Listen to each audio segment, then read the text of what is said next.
The story of the Amazing Digital Circus has finally reached its end after 3 years on the YouTube scene. And this was no normal YouTube animated series. The show shattered YouTube and box office records.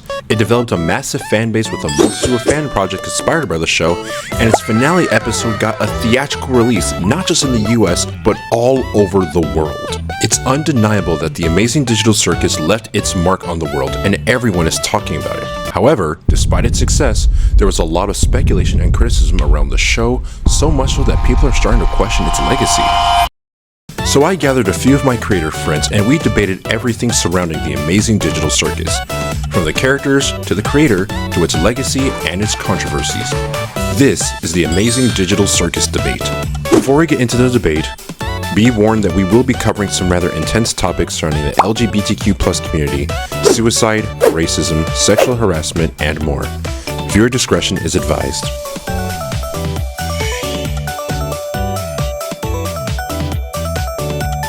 Wonderful. All right, let's move on to our very first topic. Let's get some general thoughts on the Amazing Digital Circus finale. Do we like it? Do we hate it? Did we like how it contributed to the series overall? Did we really feel like this episode, did this feel like a finale? And, you know, did the episode change how you view the series? All right, that's our first topic. That's a hell of a way to abbreviate the Amazing Digital Circus, by the way. I've never seen anyone write out the full "the" and then ADC. Like, that the ADC, what to me. Isn't ADC a league term? Can we talk about that, like, instead? Guys, this is not let's debate this. Why would you ever abbreviate it like that? Nice. We're supposed to be talking about the finale. This is part of the debate. Why would you do this? I don't know, dude. I know a lot of people to just call it ADC, so I was like, yeah, it's the ADC finale. Yes. I've always like who? TADC. A lot of people just say ADC in referencing the Amazing Digital Circus. Yes. Oh, no one says You that, must be talking about a lot of non-humans, because, like, who the hell the ADC, bro? Anyway, You know, here, let me look up what is ADC in league terms. It's I don't Attack damage carry. Attack damage All right, carry. so let's discuss the attack damage carry. Okay. All right. Who's ADC here? Which one of y'all play ADC? I don't play It's League. I crazy play that bot your own lane. mod is going against my own mod is starting the conversation. You did this. Since the mod's not doing it, let's get back on topic. Okay, Yeah, let's get back on to topic. that. My bad. Someone actually kick us off with how they felt about the finale. I have something to say about the finale. I have two thoughts. One is my genuine thoughts about how the thing was executed, I suppose, like, just as, like, gooseworx' own creative decisions. I like what she did for the most part. I think there were something. Now, I'll get into this a little later. There were some things that I personally would have changed. But, like, I thought the route that she took it was well handled. Although I do think they forgave Caine, like, way too fast. But then again, you know, it's a kid's show for the most part. Or, like... Yeah, I do agree that Caine was probably forgiven a bit too quickly. But at the same time, it's like, I don't know if it was really forgiveness or just kind of settling with the fact that, well, we're stuck here, you might as well. I mean, I could see that too, but if I were in their position, I would at least put up a little bit more resistance, and I kind of wish that they showed that a little bit more, but I understand that they were, like, running out of time as is. So it's like... Yeah. It felt like a real, like, kind of, like, silver lining, like a diamond in the rough, like, situation where it's just, like, you know, Zach's just abstracted, you know, the circus is falling apart. I mean... And I don't know, Caine, you talk about Caine coming back, I almost kind of felt that it really took away the impact of episode 8 of him dying in the first place, just to come back in the very next episode. Okay. But, I have some thoughts about Caine dying. So, I'm gonna be honest, I didn't think he actually died in episode 8. Like, straight up, I called him coming back. Like, it was just too sudden, and, like, the idea of conjuring, like, it's still, the characters within the show are still bound by the physics of the computer to some degree. Like, you know what I mean? Like, Yeah, sure, it's like throwing him in a it can recycling seem- bin. Yeah, it can make it seem like they deleted him, but like really that's not the case type of deal. So I can kind of forgive that. However, if I were writing the final, I would have it so that Caine doesn't come back.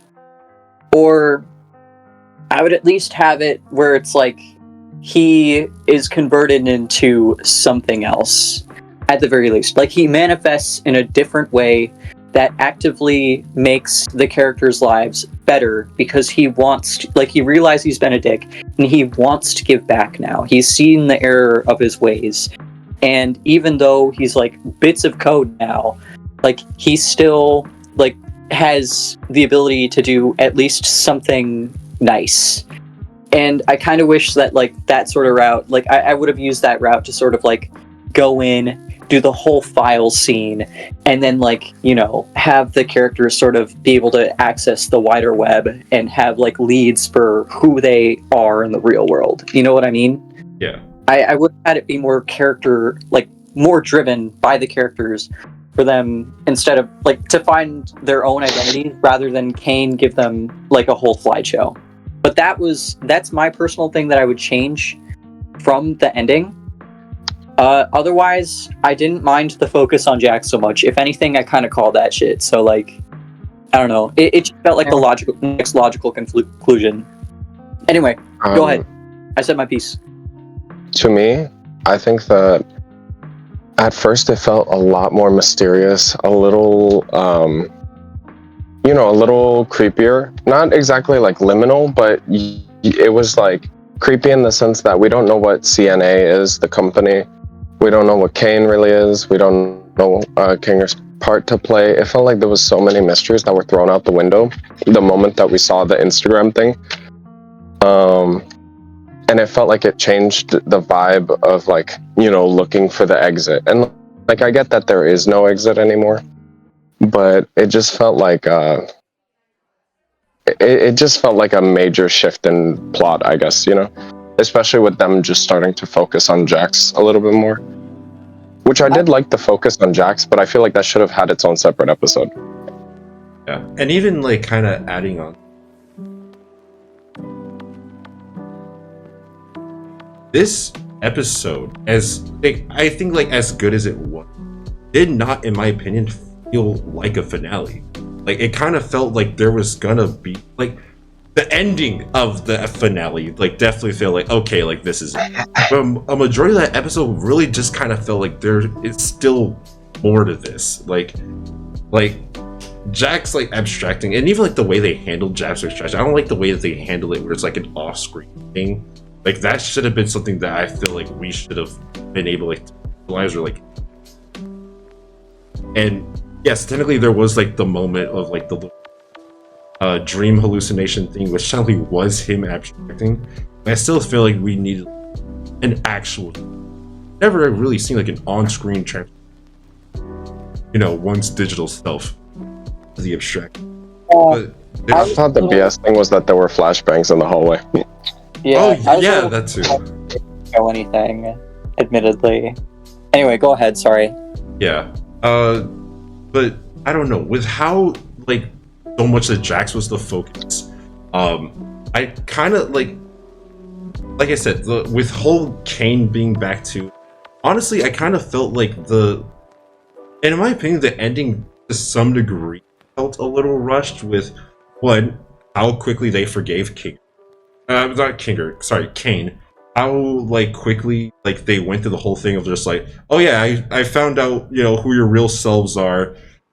They're all living normal lives, so everything's good. So let's make a life here. Like I kind of said, there wasn't much like resistance. As like there wasn't too many like everything kind of went a little too smoothly. Like I don't know, there's just, I guess, but it's also like knowing that they're trapped there. What are they supposed to do?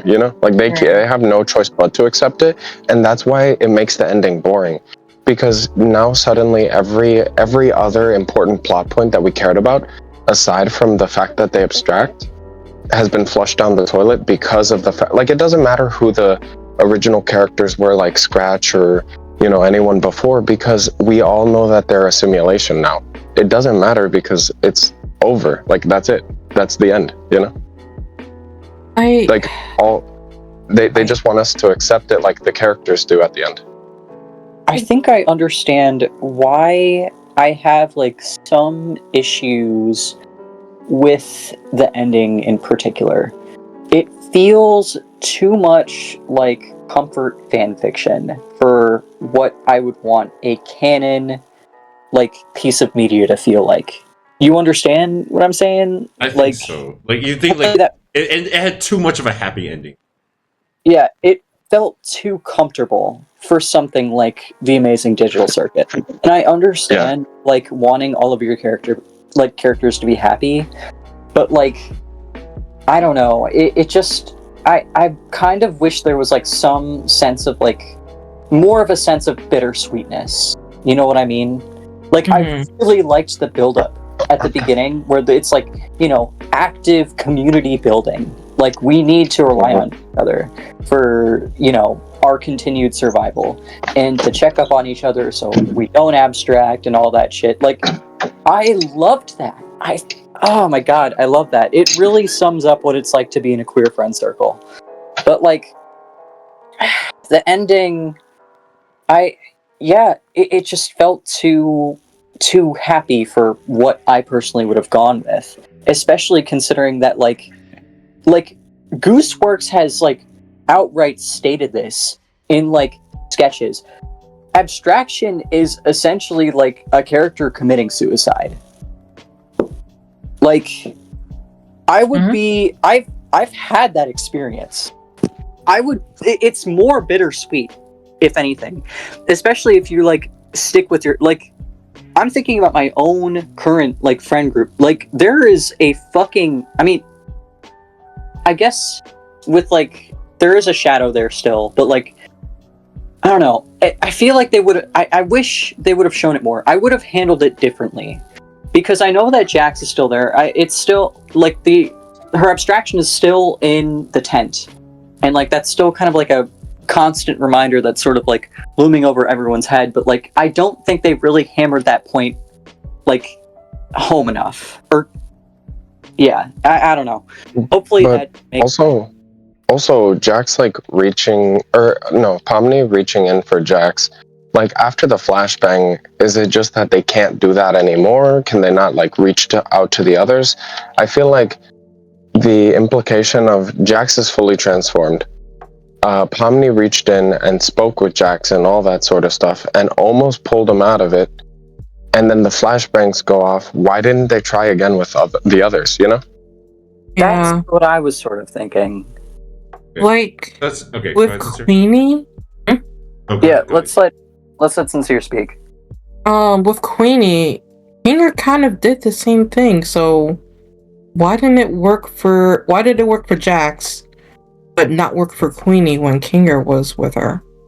I think it's because Caine pulled him away too quickly. Yeah. That could work. Well, Yeah, I guess Caine was not around when Pomni was doing that shit. I feel like Caine has it like in him to be like, oh, whoops, better not let this human get too close to an eldritch horror, basically. And just that sounds just like him. Yeah. I think for my thoughts on the finale, I think because it's just this whole series is plateaued for me.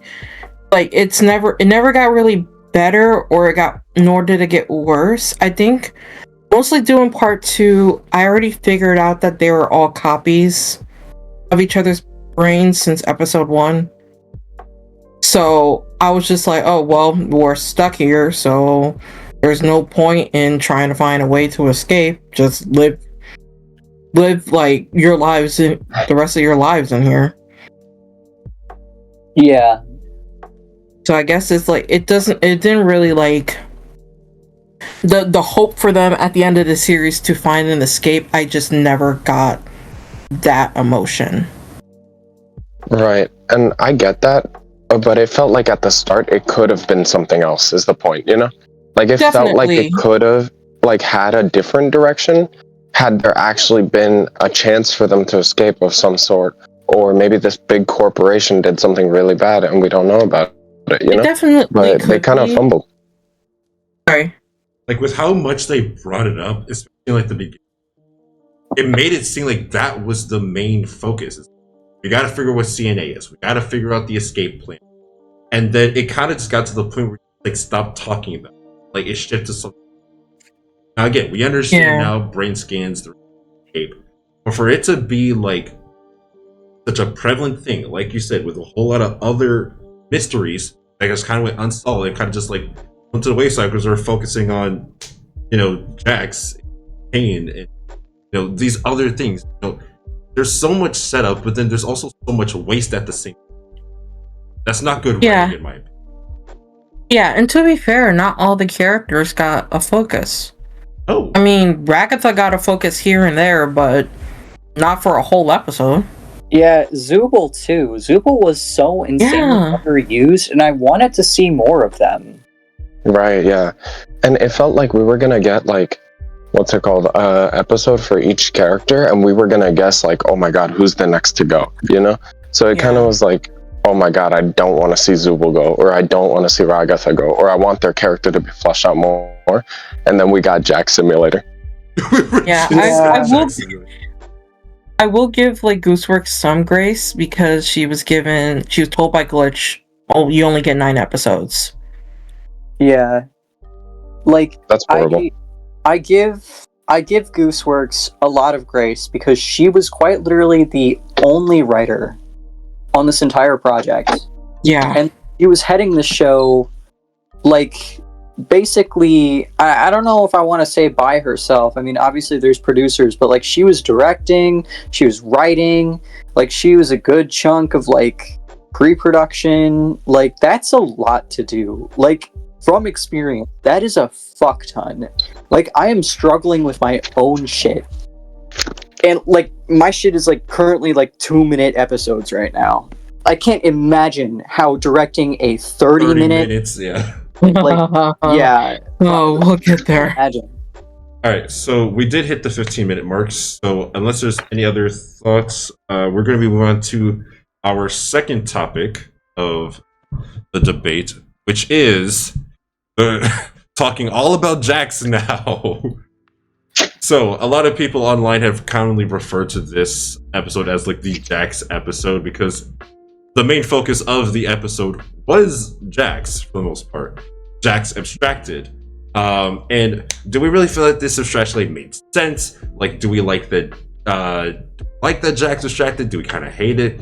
And then also a little question there. Did Pomni kind of like troll, just kind of fumble the bag a little bit? Because I know in like other episodes, Pomni was kind of like a lot more watchful of Jax, and like you said, when we're comparing abstraction to something like suicide, you don't really want to leave your person on suicide watch alone for 2 years. And I kind of felt that's what a lot of the cast members who saw this as an issue and then never came.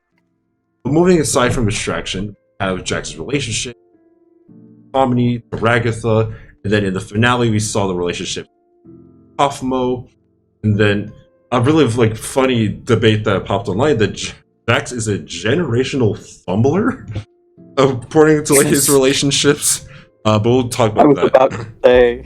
Then we have a few Jax theories. 3 bad bitches, bro.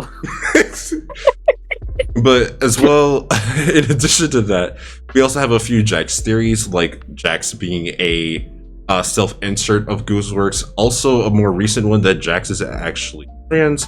And kind of like, what are your current thoughts on Jax now that the show is over? Do we think that he understood? Do we think that he shit? How do we feel about Jax after the finale? Okay. So I'm torn on the idea of abstraction being shown and not shown. On one hand, I do like that it's shown, that it's not shown. On the other, I would like to see like what that process is like. But in terms of the relationships, I am very torn. I think that with Jax, there was a lot of internal conflict within her that affected her relationships with everyone, in my opinion. Like, I think just due to the fact that she was abused by her mom, and a lot of that dialogue is also maybe partially like some sort like a it's not only self-deprecating but like a denial. It does affect the relationships around everyone. Also, I noticed you started using.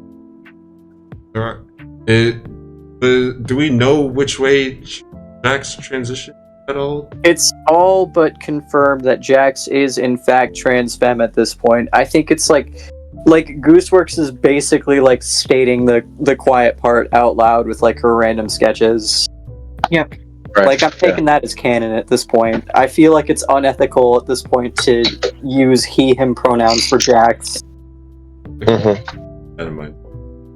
But yeah, going back to the abstraction part, like, I think, like, out of the current cast members that were left, I feel like if any of them were going to, especially because we technically have seen it before from the mental side of it, but I do think that for how pivotal it was in the series and how, for what it meant to the series, I felt it's something that should have been shown. Maybe you don't show like the full thing because I'm sure it was a painful process. I'm sure it was like a scary process to, at least you to some degree, maybe like a hand, a foot, maybe like the eyes like change. Show something that is like, okay, they're doing it, she's doing it, you know, like getting to. Yeah, but at the same time, it's like, do you really want to watch someone commit suicide? Well, that's what I'm saying. That's like I'm saying. Like, for what it is, like, it's probably best not to show it. But I think at least something that would allude to it to either be like, Jax walks up to Pomni and then says, "You know what? Never mind." Walks away. Next thing we know, they're dead. Like, and that's even why I kind of added the question of did Pomni troll? Because Pomni in 8 and I want to say maybe 7 too, was very much so. Where's Jax? Jax, are you doing okay? Very much on top of her. Because she started like to like notice like, hey, things are actually like, you're really kind of going through it. I want to make sure you're, and for essentially to kind of go with the 180 of like, hey, where's Jax? Is Jax good? To kind of just letting Jax do their own thing without like, you know, especially given everything that's happened. I feel like either that's a mistake in the writing or that's just a really weird thing for Pomni to do. To kind of just, I think, yeah, go ahead. It's very difficult to essentially talk someone off of that ledge, and she's doing the best that she can in order to make sure that Jax doesn't go over. Yeah. I was about to say, like, as someone who's had to do that for multiple people, like, you do kind of like, I mean, like, you're still attentive, but like sometimes you do kind of fumble the bag like that. I mean, like, just kind of like go on, like, you're focused on other shit, like, you can't really like, you're not really thinking in the moment to like do something when it could be, you know, like they're really gonna do something bad, and it's like, you know, I just assume Pomni was in her own shit because like I've been there. Granted, I've never had that exact sort of, well, I don't know. I can understand from Pomni's perspective because it's like it can be very draining, but also like it's like, I don't know. It kind of adds that sort of realism to me in a weird way. Like, it's sure it can seem like a little out of character at first, but like as someone who has been on that side, I saw it. Like, I don't know. I saw it and I understood. Yeah. So the thing is, I think that Oh, go ahead, Gabe. Oh no, you're good. No, go ahead. I think that it was also that Pomni did reassure Jax many times, as well as the whole group eventually also saying, you can rely on us since we're all we have, right? I think she let her guard down, like Pomni, I mean, assuming that maybe Jax knew that they were there for her, you know? Mm-hmm. Yeah. Yeah. Oh, yeah. Oh, go ahead. In terms of another aspect of Jax's relationships, I think whenever she was talking to Zubul, I think part of her was jealous because Zubul has what she has always wanted. Mhm. And that they have decided who they are, what they wish to identify themselves as, and anytime Jax saw the relationships that Zubul has with everyone, especially with Gangle, a lot of that was wanting what Zubul had. Yeah, Jax was projecting hard on Zubul. Like, looking back at the series, like, she'd been projecting hard for so long, and I never caught on that. Like, I never caught on to that. I'm gonna be honest, I caught on to Jax being trans, like, episode 5. Like, Yeah. not just with the whole maid dress thing, but the way that she was talking about, like, being the pinnacle of masculinity, it gave me flashbacks to a lot of my friends back when they were still, like, in very heavy denial. Yeah. Like, it's like I saw all the, like, signs. I saw, like, and I wasn't sure if they were, like, I wasn't sure if gooseworx was gonna go that route. And Yeah. I'm glad that she did, but on the other hand, it's like, I don't know, I kind of wish they'd, like, stop killing off trans women in media. You know what I mean? Yeah, I get that. And like a lot of that projection was also on Gangle too. Yeah. Because I also... Oh, sorry. she took any and all opportunities to make fun of Gangle. Like episode 1, Jax makes a comment, ladies first, and then immediately went, wait, why did I say that? Shoving Gangle out the way and going first. I just assumed that was like a one-off joke. I didn't even think about that. Oh, wow, I did not think about that either. Yeah. Yeah. I got 10 pages of notes. My problem with... my only problem with Jax being trans, I'm all for it. It's great. I wish it was part of the show and not part of, like, an afterplot thing that only shows up in sketches. You know? Yeah. Like, I mean, yeah. I just wish the show would have more time, you know? Yeah, it is a little bit part of the show. It's like what happens when you shove, like, Jax is a cautionary tale of what happens when you shove yourself so deep in the closet. But, like, I do kind of wish that it was something that cis audiences could pick up on, so that we wouldn't be having this fucking debate. Yeah, we wouldn't have That's to fair. have, like, I very much did not pick up on that.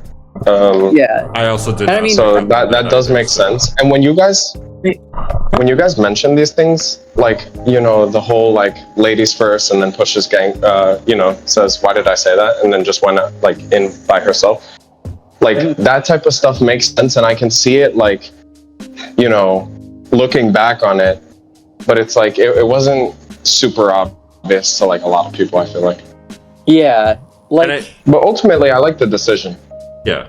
And to a degree, I kind of feel like that's, like, the point. Like, at least, like, it's a good, like, writing technique for, like, something, like, so small to kind of, like, you know, it doesn't mean anything. It's a one-off thing. Okay, you know, Jack's an asshole type of character. Okay. And then next thing you know, it's like, oh, okay.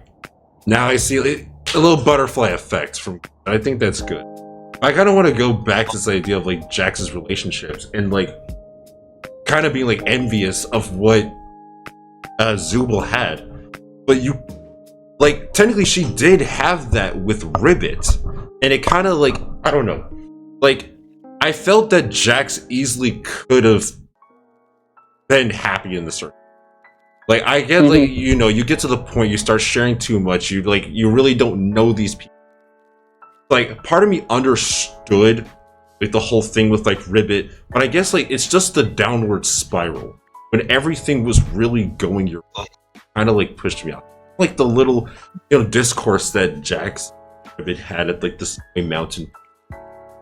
Like, you know, it like, I get it, but it's like, you had it, though. Like, you literally had with it. So now looking back at it, and you then choose to be an asshole character, it's like you're setting your own self up for failure.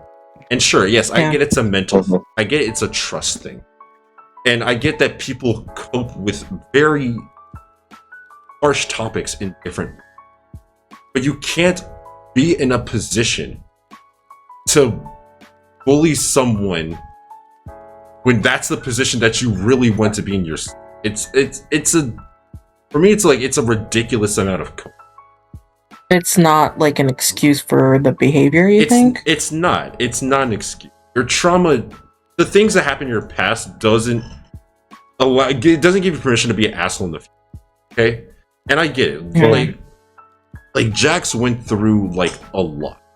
Okay? And even, like, still continue to go through a lot. Knowing that your two closest friends in the circus, in Ribbit and Kaufmo, abstracted. Like, the two people that you were the closest with, that actually made the circus somewhat normal for you, are now gone. And then Ragatha tries to step in, you know, try to be like a, hey, how you doing, everything. You push her away. Then Pomni, who at first, you know, also saw you as this asshole character, but the more they decided to hang out with you, then realized, okay, asshole, but, like, you chill and shit. And then, like, the more it seemed like it kind of felt that, like, to a certain point, Jax was kind of having, like, a Ribbit 2.0 situation with Pomni, which, like, you can, like, see, like, during certain moments where, like, he could tell, like, this is the Ribbit situation all over again. Like, I forgot what episode it was when they were having, like, the, like, Starry Night scene where thing, like, it was whatever thing where, like, Caine was like, yo, you guys choose your own adventures or whatever.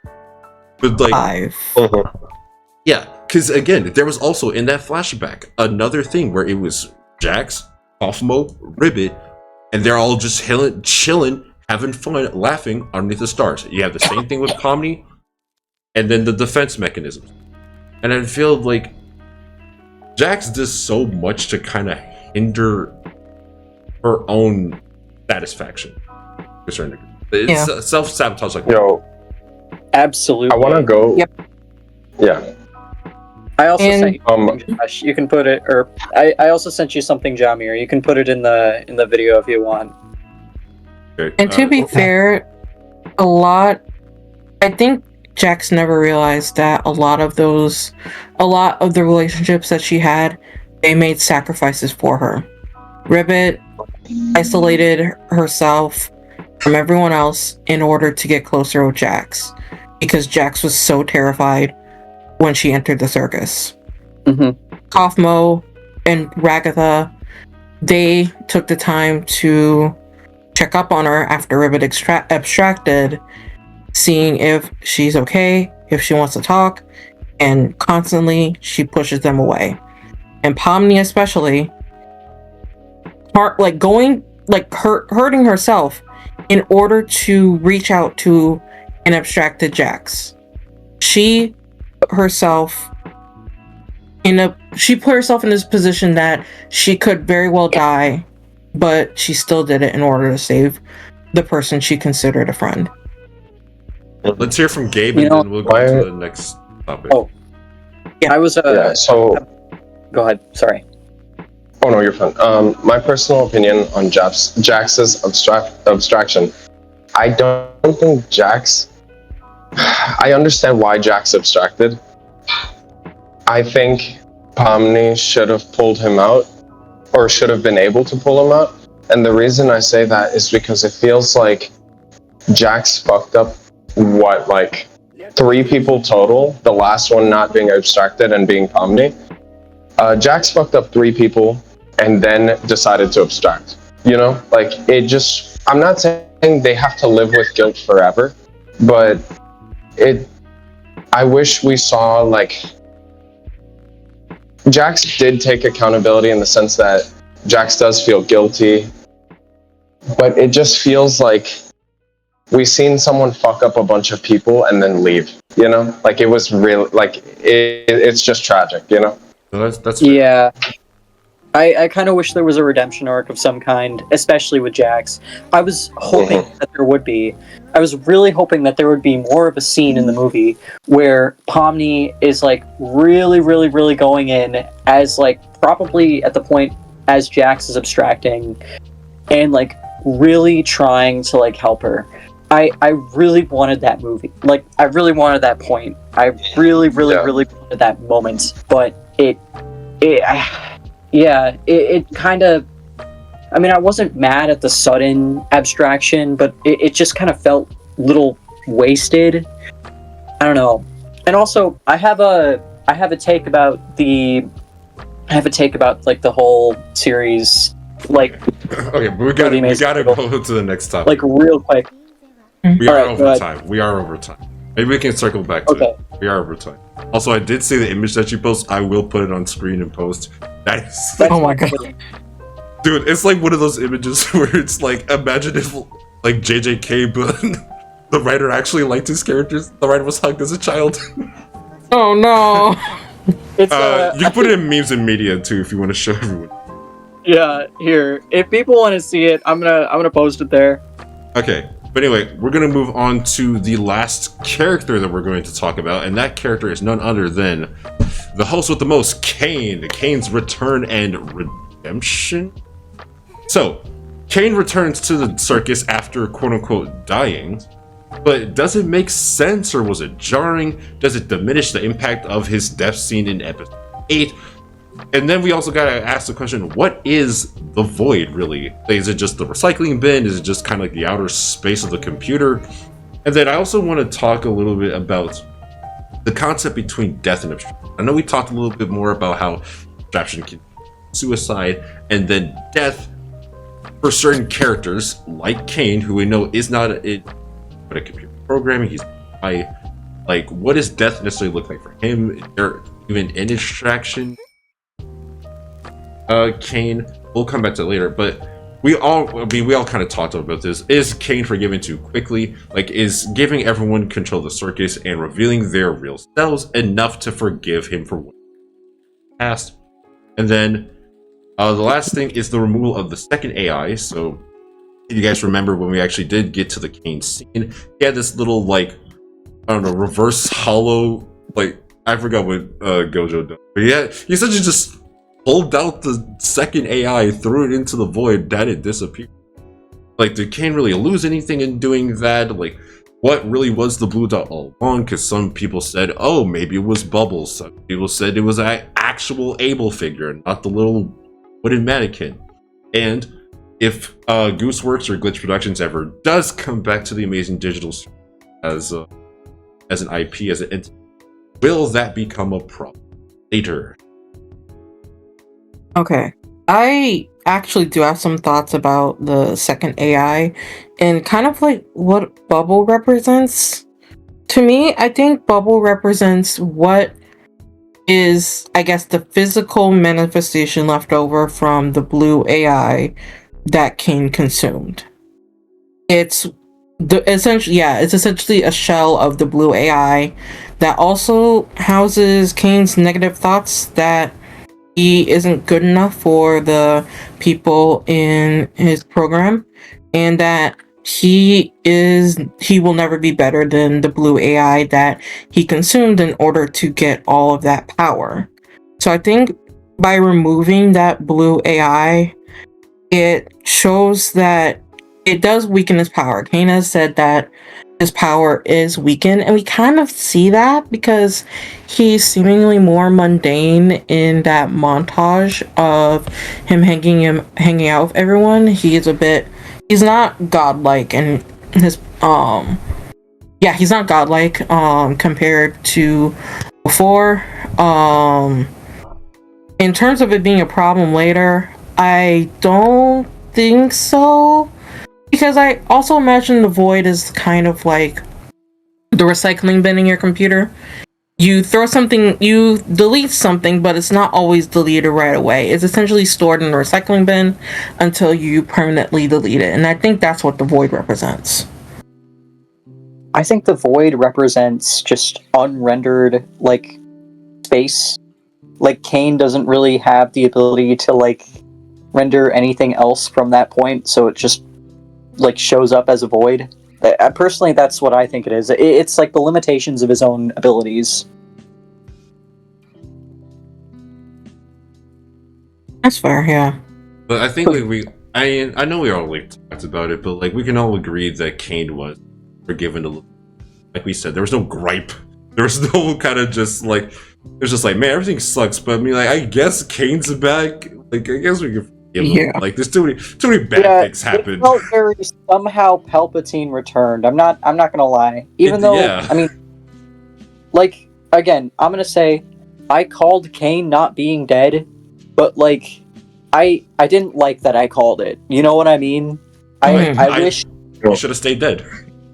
Yeah, it would have been more powerful from a writing and a narrative standpoint if he stayed dead. I feel like the lessons would have hit, like the themes and like the lessons or whatever the fuck you want to call them would have hit more if Caine didn't show up at the end. I think it also would have been more impactful if Caine didn't show up at the end. And then, they were the ones themselves to figure out that they were, like digitally implanted into the circus. Oh, absolutely.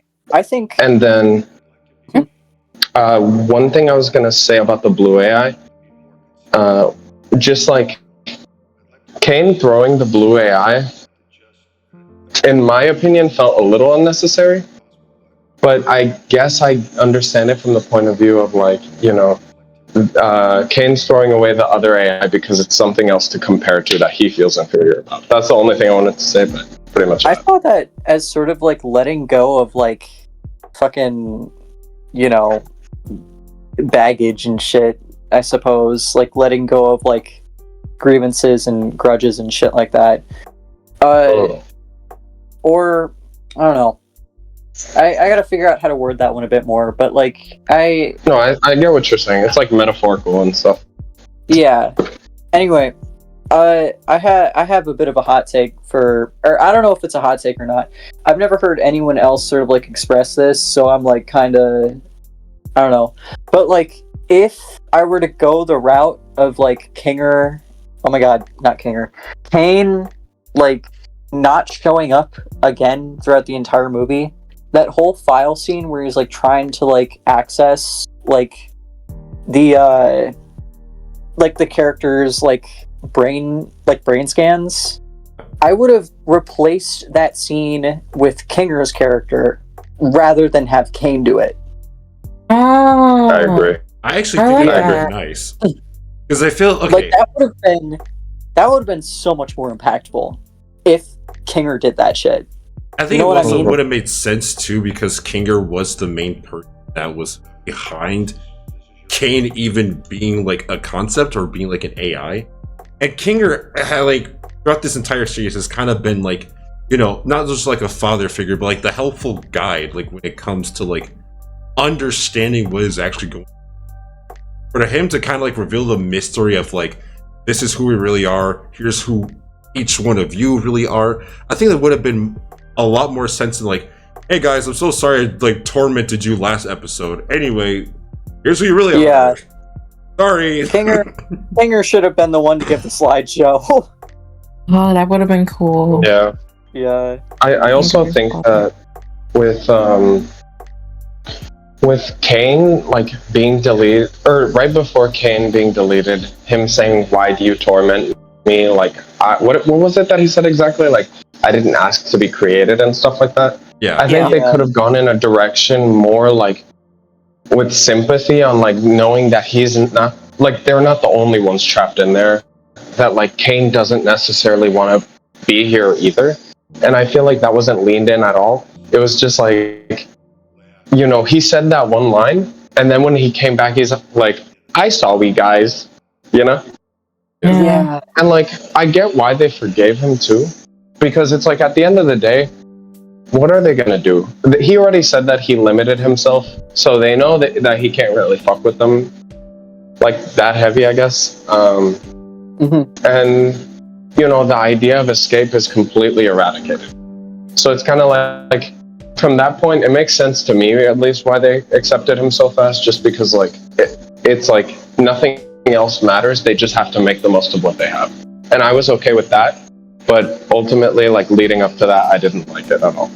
I think another thing too, that like, I guess the other excuse was like, I don't want to say Caine necessarily is like childlike in a sense, but like, you know, he's still kind of like quote unquote learning. Like he doesn't know too much about like humans and human stuff. He just like, which makes sense. He's an AI. He's gonna work in like logic. If like I do this, I should get this response, and if I don't get that response, error. Like that's kind of just like, hey guys, I'm still kind of new to this human thing, so like sorry for crashing out and like make you guys feel. Which I guess, like again, for a computer system, someone that's not human, like I guess this was like the best type of apology we could expect. It's like, listen, I downgraded myself. Okay, I did research, like I used the internet, that thing that I can. And then I found these results. So I guess like it's all he could have done, but I guess it's also kind of, I don't know. It kind of felt like they're kind of giving like the child's, like he don't know. Like he's barely been around. He's like, which I guess do we know how long Caine has like been around for? Like, there are theories. Like you can probably like estimate how long everyone's been around just based on timing and references that they know. But there's nothing, I don't think there's anything concrete. But I do agree that like he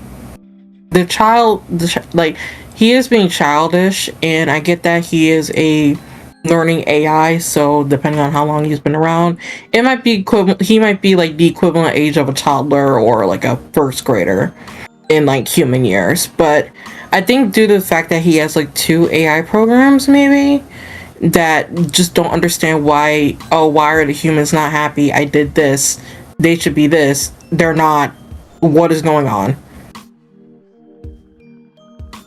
I think it kind of like, that's kind of like led to the overload we see in the later episodes. Yeah.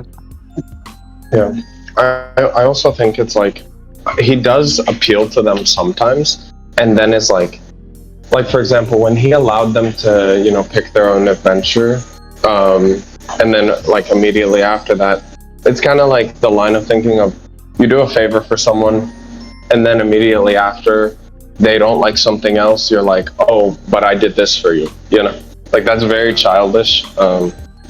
But I guess it's like somewhat logical to him, but yeah, I mean, he very much does come off pretty childish. Agreed. And going to that last topic of kind of like,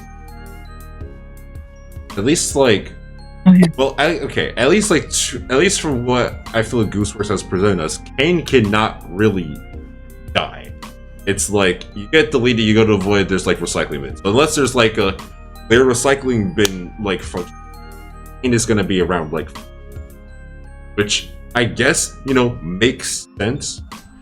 And I guess like the only thing I can see was like the closest thing to like a quote unquote Caine abstraction was the crash out in episode. But I guess like it's kind of weird to say that like Caine would abstract, because again, I think it's like the breakdown of it was like the breakdown of your mental, where it's like Caine, I don't know, his mental is different because he's again not human. I guess like it's kind of just like he's working in error codes, I guess. So like there is no, it's kind of weird to say like, is there abstract? I guess it's kind of just more the breaking point of a computer system. which I guess if you want to call that an abstraction, sure, but it's definitely not death. It's burnout. Yeah. If anything, it's like I don't know. it's a weird gray period, I guess. It's interesting. I keep sending you things, sorry. We still have like 3 minutes on the clock for this, but I feel like we talked so much about how Caine is too easily forgiven. Maybe we can move on. Yeah. We can move on to the next Wait, thing. before we move on to the next one, I do want to mention something that Titan did say. I didn't end up saying it at the time because I didn't see the message. But back when we were talking about Jax and how it wasn't super obvious on whether or not Jax was trans for cis people, Titan mentioned that the song that played during the Jax montage was the subtle hint. The song Isn't She Lovely? Subtle. That shit was fucking... That was like the equivalent of waving a massive trans flag at the fucking audience. Yeah. No, yeah, I mean, for me, like, it was subtle just because, like, I just wasn't, like, I don't know. I didn't pay attention, I guess. Like, in fair. hindsight, yeah, I totally, like, when I first watched it, I just saw, like, okay, Stevie Wonder song. But now I'm like, right, that shit's good. They only did the first verse for a reason, and as soon as Pomni got away from Jax, they stopped singing the song. Yep. Yeah, because I was just... Yeah, that makes sense. I don't know. Yeah, no, it definitely makes sense looking at it back. But, you know, it's just kind of an airhead moment. Like, I just didn't think about it, so... Yeah. I mean, again, I wouldn't expect cis people to, like, really pick up on that shit, to be fair. Like, you gotta be in the know, I feel like. You know what I mean? Yeah. Yeah, I was about to say, like, I think before this episode, I was just like, oh, Jax is probably trans. Anyways. Would have never crossed my mind. Where that happened. Yeah, that shit never crossed my mind. Yeah, that's hilarious. I don't even know when it happened, so... Anyway, I think I'm gonna say my thing real quick before the timer is up. I think that the Amazing Digital Circus as a whole, like for the series, could have benefited if we got rid of like a few characters. Yep. Then we wouldn't be having music with like characters. It depends on who. It depends on who. Yeah, I'd get rid of Gangle. Oh, I like Gangle. I know I like Gangle too, but it's like honestly, I feel like get rid of my favorite character. I'm sorry. I'd get rid of Gangle. I like Ragatha personally too much. I love Ragatha. Execution. No, I'm joking. I like all of them. But the thing is with getting rid of Gangle, I see why you say it because there's no plot. I think there's not much plot relevance when it comes to Gangle, whereas like every other character I feel like has a role to play. Yeah, Gangle just kind of yeah, and like Gangle's biggest role was almost abstracting on episode, what was it, 3 or something? 4, I think. It 4. Okay, yeah. It was. She got a whole episode, and like, yeah, she just we learned nothing from it. Yeah. Other than yeah, no, I see your point. That's about it. She's just autistic and has burnout from working at a fast food place. Yeah. Yeah, still love her though. Yeah, Gangle. She is very sweet. Okay. So that is gonna do it for this topic. We are an hour in. Everyone doing good? Everyone feeling good so far? Yep. Yeah. All right. Cool. Mods, how are you feeling? I'm in the baby. Thanks, Mods. All right. Thanks, Mod. All right. All right. Let's move on to our next topic then. Amazing Digital Circus, at some points, it did feel like they had like some questionable writing. Okay, there were like certain topics that like felt rushed or like not talked about enough. Like we talked earlier, like that's the abstraction and kind of just went like, it was like he's fine. Oh, sorry, she's fine. No, she's not. Crazy. The alternative realities at some point, like, I mean, I felt they were like good, but I know I'm surprised there's a lot of discourse on like people that just like didn't get it, which I'm like, oh. Caine's return, like Time in the Void, like, you know, we talked about that enough. We don't have to go there. Caine revealing that they're all sorry. We keep on calling Caine Kinger and Kinger Caine, Jesus. Kinger revealing that It's the they're all brain scans, which kind Bro, of you said we. That's you. You said It's you not said at it all. we. wasn't just me. It wasn't just me. And one Oh, person really? also did it. Oh, I didn't. I only caught you Fran- doing it. My bad. Fran, I'm pretty sure you did it too. Wait, what? Sorry, I zoned out. Bruh, calling Caine Kinger and Kinger Caine. We've done Oh, I that a kept few. doing that. Yeah. Kinger revealed Okay, I all just brain left it. scans, and then kind of just like, hey, mystery case closed. We're brain scans, not people. But then also, I kind of want to talk a little bit about the characters and relationships in terms of the writing. Like, Zubel X Gangle. Like, yeah, we all kind of like knew where that was going, like, well in, and the post-credit scene definitely like confirmed that. Yeah. But do we feel like The CEO of Sex added the update. Oh yeah. sex update go crazy? Anyway, but Yeah. was there like enough? Did we feel like we needed more Zubel X Gangle? Did we feel enough Zubel X Gangle? In terms of Jax, like circling back to the topic of did Pomni do enough like to help out Jax, and kind of like was Jax like Jax was definitely given like a lot of favoritism, but like to what degree? And then I also want to go and talk about Ragatha, because I felt that she had very little to no character development throughout the entire series, to the point where it felt neglectful, honestly. Like, to just give her like nothing. I'm gonna let you guys debate that for just a sec. I'll be right back. Okay. In terms of the Jax abstractions, because I have notes on all the doors that Pomni went through of the alternate realities. Out of all of them, I had notes most on the second one, and it's mostly like out of high emotions or high anger, because that version of Jax kind of pissed me off, and I think that was the point. Mm-hmm. But it's also like the version of Jax that's like the most honest about the situation. Like in the alternate reality that Zubel extracted, Gangle wearing the toxic positivity mask is a bit of an insult. But it's also just a way for her to grieve. I think I completely see that shit, because like I don't think it's like an insult. I think she would do that shit. I think that's completely in character. Yeah. I'm like, oh my gosh. That second version of Jax, I almost like threw something. Yeah. Oh my god. I actually didn't mind the Jax like abstraction scene. I really liked that bit. I thought it was a really interesting bit of like character development. I just kind of wish it got its own dedicated episode outside of the movie, honestly. Yeah. Because it would have been really cool if it was its own standalone episode, and then it leads into the movie. Yeah. I don't know. That's how I would have handled it personally. But like, I liked the alternate realities bit. I kind of wish they explored it a little bit more. I really liked I really liked the different aspects of Jax, like in the room. And actually, there was another bit of like really good, actually quite a few bits of really good, like, you know, nods to her being trans.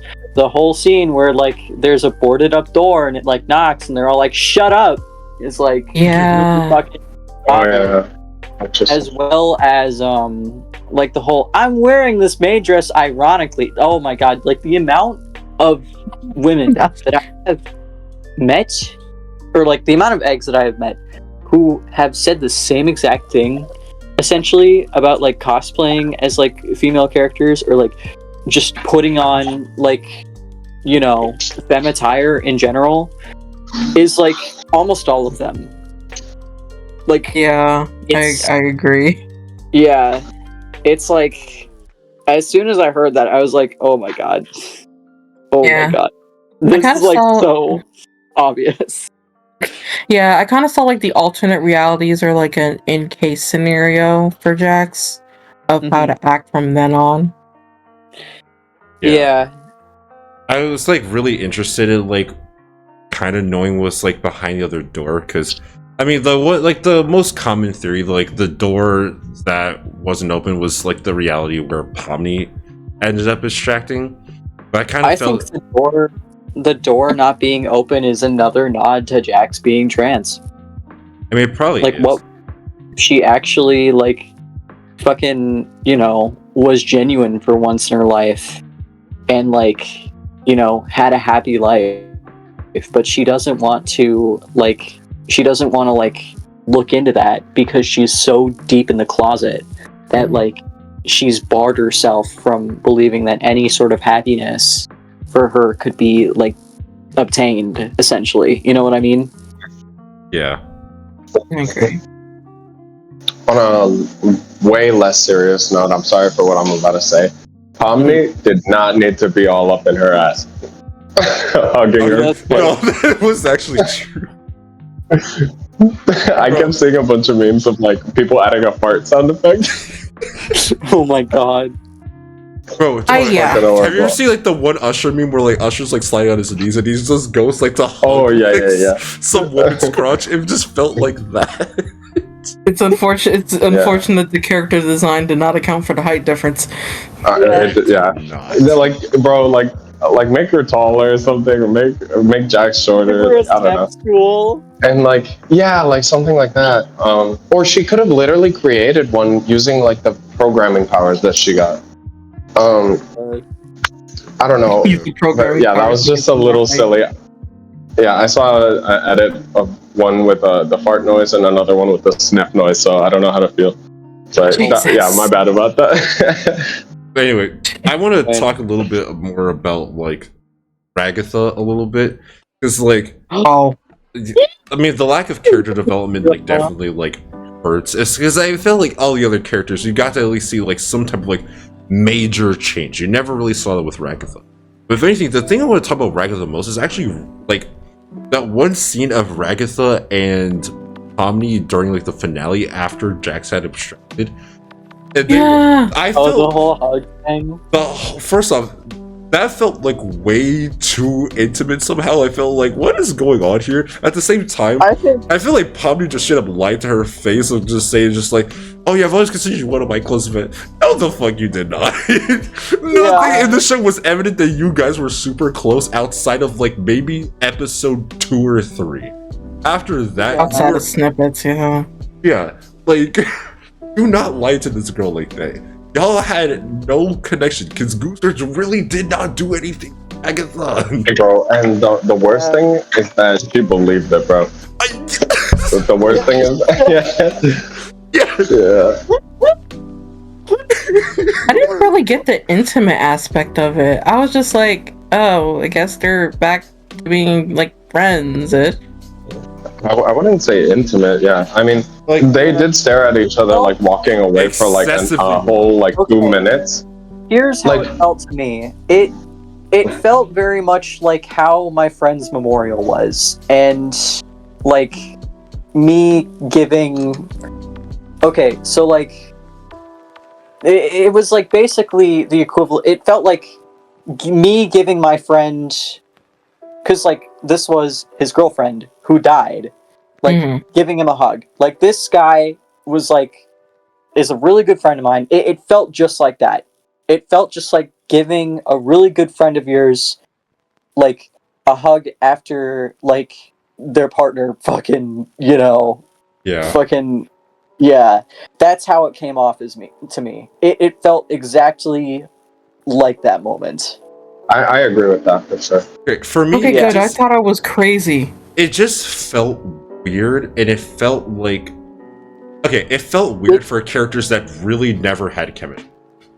Like, I agree. That's fair. I wish that Pomni and Ragatha had more chemistry, so that it could feel like, I don't know, so that I wouldn't have to like put my own sort of like personal feelings there, if that makes sense.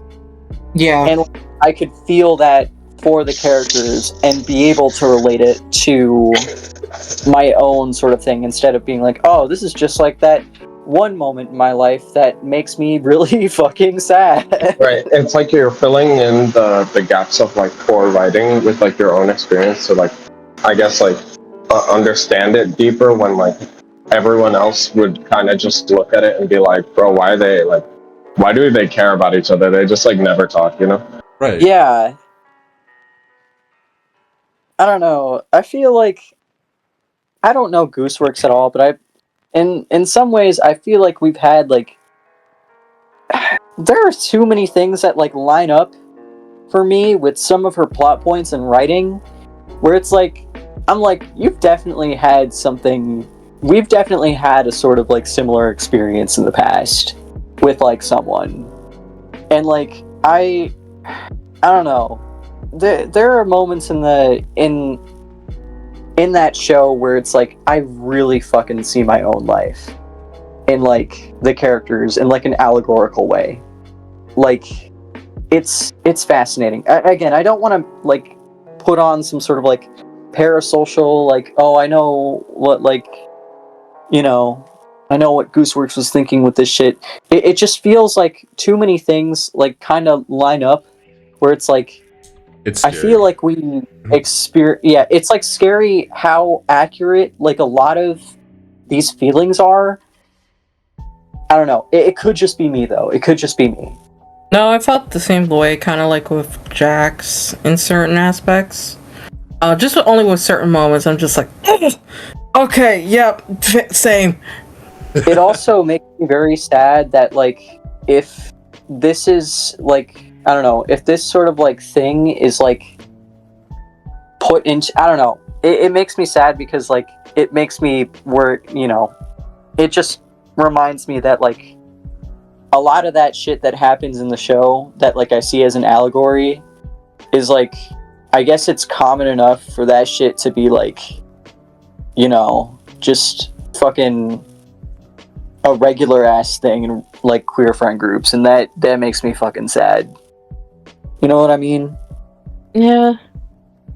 But that's like a whole other conversation. I don't want to get into that too much. I don't want to bring down the mood like that. It's like No, you're know. fine. Like you're speaking Anyway. from experience and like relating it back to the show. That's fine. yeah. Anyway, Ragatha is so fucking underutilized, and I feel like I'm not saying that from a point because Ragatha is my favorite character, but like as a genuine narrative bit, she was definitely snuffed. Like or snubbed. Oh my god, not snuffed. Yeah, because okay, at least in my thing, they could have had the like I understand, like Jax went playing from Ribbit to Pomni, who essentially kind of became the new Ribbit. It's just amazing, like Ragatha just became like a pushover. Like there's an attempt, Jax did not bat an eye towards that, which was like damn. It's sad. I wish they knew how to like write Ragatha better. It's like, oh my god, I don't know. I mean, there was She also, was like, such a her good unresolved character. trauma. Yeah, I got like real attached to her, and then it's like, come on, you basically just like threw her character, not like threw her character in the garbage, but it's like she was just kind of like on the shelf the whole time. She felt fridged a little bit. You know what I mean? Yeah, I think that was an unfortunate consequence of lack of time. Yeah, I agree.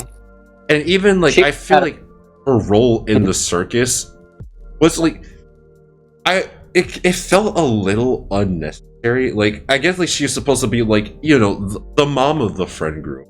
Just like that nice caring person and be like, oh yeah, you can come to me and like, you know, talk to me about everything. But almost like to the point where like, there was like some scenes where it kind of felt like, okay girl, you're doing too much. Like clearly like I mean, yeah. Like, there was some instance where it's like she was like trying to like force a relationship, a friendship with Pomni, but she clearly wanted to hang out more with Jack. And it's like I love you, but if you give me some positive therapy talk one more goddamn time, I'm going to lose it. Yeah, and like the thing is like Ragatha and Gango both your characters that just like could be deleted and nothing in the story would change, unfortunately. Yeah, at all. Which like I don't know.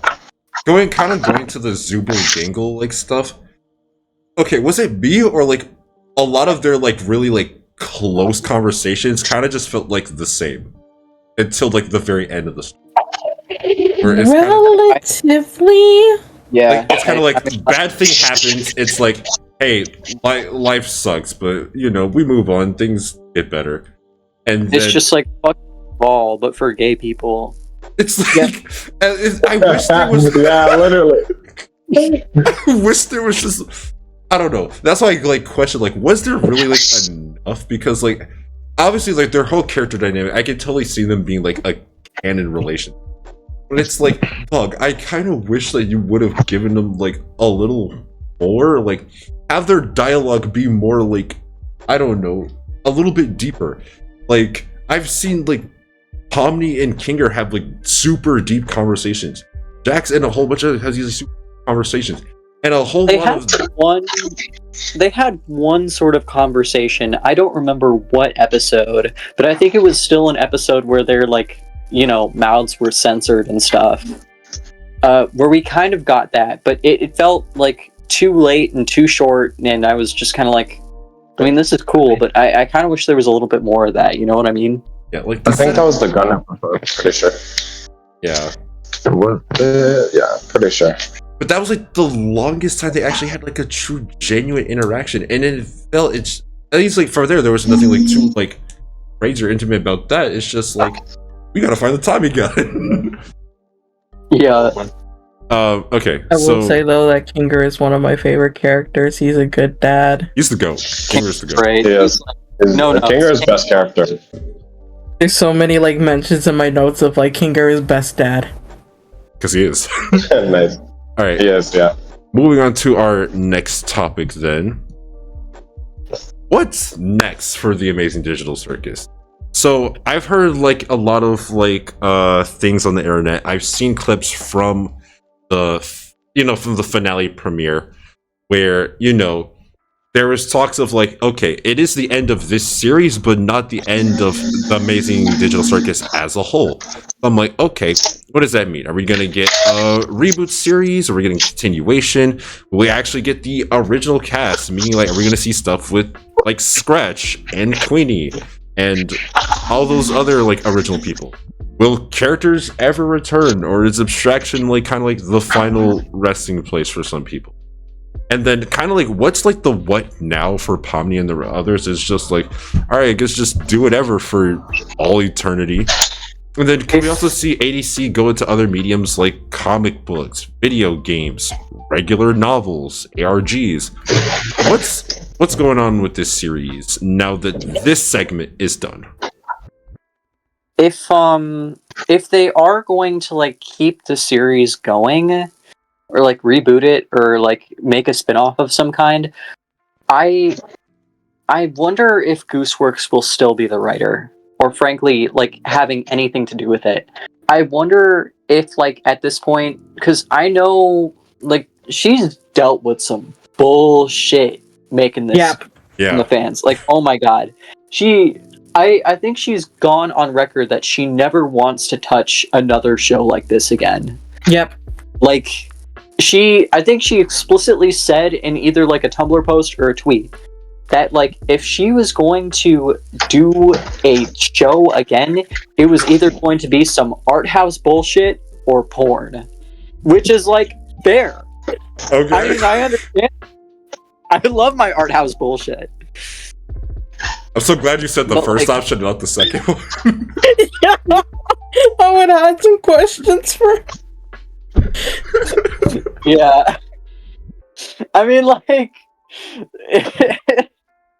Anyway, fucking, I don't know. It will be interesting if the Amazing Digital Circus continues on with a different writer. And I hope that this writer is like a bit more experienced with shows and knows what they're doing. I swear to fucking God, if Liam Vickers hops on that shit, I am going to fucking kill him. I was just gonna ask, imagine they bring in Liam Vickers to continue the story. I have so much beef with that guy. I'm We all sure he's do. like a chill person, but holy shit. I hate his shows. I hate his series. I hate fucking everything he has put out and made. It all pisses me off to shit. Fuck Cliffside. Fuck Yep. Murder Drones. Yep. I do not like that. I don't like any of that shit at all. If Liam Vickers hops on the Amazing Digital Circus, I'm gonna riot in the street. Well, we have a whole Liam Vickers of this debate. Yeah, every single time we talk about Glitch, I have to talk about my pure, unabided hatred for Liam Vickers' writing. Bro, the comment section of this video is gonna be like, why do they just hate on Liam Vickers? Just If it ain't us. Liam Vickers, it's Vibs Depop, okay? Yeah, it's one of those two. I got beef with both of them. One of them has to feel your hatred during this recording session. Oh, Truly. absolutely. Every video I make, it's gotta be, like, seared in there. Right. But I think, like, in terms of, this is gonna be a bit of a hot take. I don't want this to be rebooted or continued. I agree, actually. I'm with I that. think it's fine the way it is. It reminds me of another show that I watched called Wonder Egg Priority. Yes, Oh my 13 God, episodes. Yeah, but towards the end, the two writers were having conflicts of, like, just wrapping it up there or keep going as a multi-season thing, and it ended as a cliffhanger, and it made me miserable. So I think just stopping where it is the best. I I wouldn't mean, mind. it's also just like, what would we even continue off of? That's the Like, point. there's just nothing. Yeah. It's like Yeah. there's nothing we can really, like, do other than, like, maybe, like, I don't know, shorts. Yeah, like, I'd be cool with, like, some little short bits, like, if Goose were to, like, come back and be like, you know, I'm not done with the specific character, I'm gonna do a little, like, animated bit involving them. Like, I wouldn't mind that. I wouldn't mind, like, some, you know, like, even, like, 2-minute to, like, 10-minute shorts. 10 minutes is generous, actually. Like 7-minute Yeah. shorts. Like that shit would be all right. I'd be chilling with that. However, I'd be a little kind of like apprehensive about like getting back into the series if they did some kind of season 2 or like some kind of like continuation as a whole. Okay, Yeah, my whole like I thought- said, I felt the same. Sorry. That's right. The way I see it is that if they go reboot route, the only way I can see it actually makes sense is if you actually show us more of the OG characters. Show me more Queenie, more Scratch, show me the purple thing, show me the little noodle. Like, let me see what their lives were like at some point. That's the only way I could see a reboot happening. The only way I could ever see a continuation happening is if, like you said, shorts where we actually may want to talk about another character, or maybe you do like, hey, there's something going on with CNA, and I'm like, okay, what? I think it would Hell, be there was even a whole thing, like team like- that went in with them, Yeah. with Scratch and everyone. I think it would be kind of if this was like gooseworx's or like Glitch's like first foyer into like live action shit though. If they were to do a continuation of like all of the Amazing Digital Circus characters kind of like living their lives like sitcoms. Oh, that'd be fire. That That'd shit be would- fire. I would like that. That shit I'd watch Okay. as a Anyway, go ahead. What I have to say about that is I think that now that we know that their digital consciousness uploaded, I don't think knowing the other characters really matters, because what would the end goal be? We know they abstract at the end anyway, you know? Like, Yeah. my thing about like if they created a continuation, it would be similar to what they're doing in real life with certain companies, like say CNA. I don't know if you guys know this, but there's a company that has been uploading like fly brains into computers and stuff like that. If we saw some of that in like CNA, like in the Amazing Digital Universe, or you know, like their universe, if we saw those kind of like ethical problems but with humans, you know, like what would uploading an actual human brain look like? Or what if you know, what if it was just like the AI took over and it was just completely evil? Like, what's the next step? Can they even get out? That sort of thing. I just think this shit But even uploaded- then, that would just be a really big stretch, you know? You know, I agree. I did actually see a thing where Glitch Productions did hire like a director of like games and something. At least that alludes that they're actually might some type of digital circus video game. I don't know what exactly it would be or entail. Sword Art Online. Oh, God. Bro, don't do that. Yeah, don't scare that. We kind of got done with this topic early. I mean, this was like very fast. So if Yeah. you guys want, we can move on to the next one. I mean, Let's I go. wouldn't be surprised if they went into comics because they did do comics with murder drones. Yeah. Yeah. The comics still suck, by the way. One of my Really? bandmates. Oh, I'm sorry. Did you Has- think that the show was so bad that the comics were gonna make it better? Yeah. One of my bandmates has a murder drones comic. Like, just a single one. And they were like, hey, you wanna fucking, like, look at this? And I look at it, and it is still just as confusing as the show is. And I'm like, why do you have this? It's like watching a car crash, bro. It's so bad, but you can't Confusing. from it. No, for real. Honestly, Like I watched the show and I was so confused, like in the middle portion, and then it just felt like, whoa, look at this super cool fight at the end, and that was it. That's Like, Yeah. I made it down to the floor before I wanted to bash my head into a wall. I also fucking hate the dialogue. I hate the way the characters speak. oh I my hate god, it. bro. What's that one thing that the main character says? Fight me.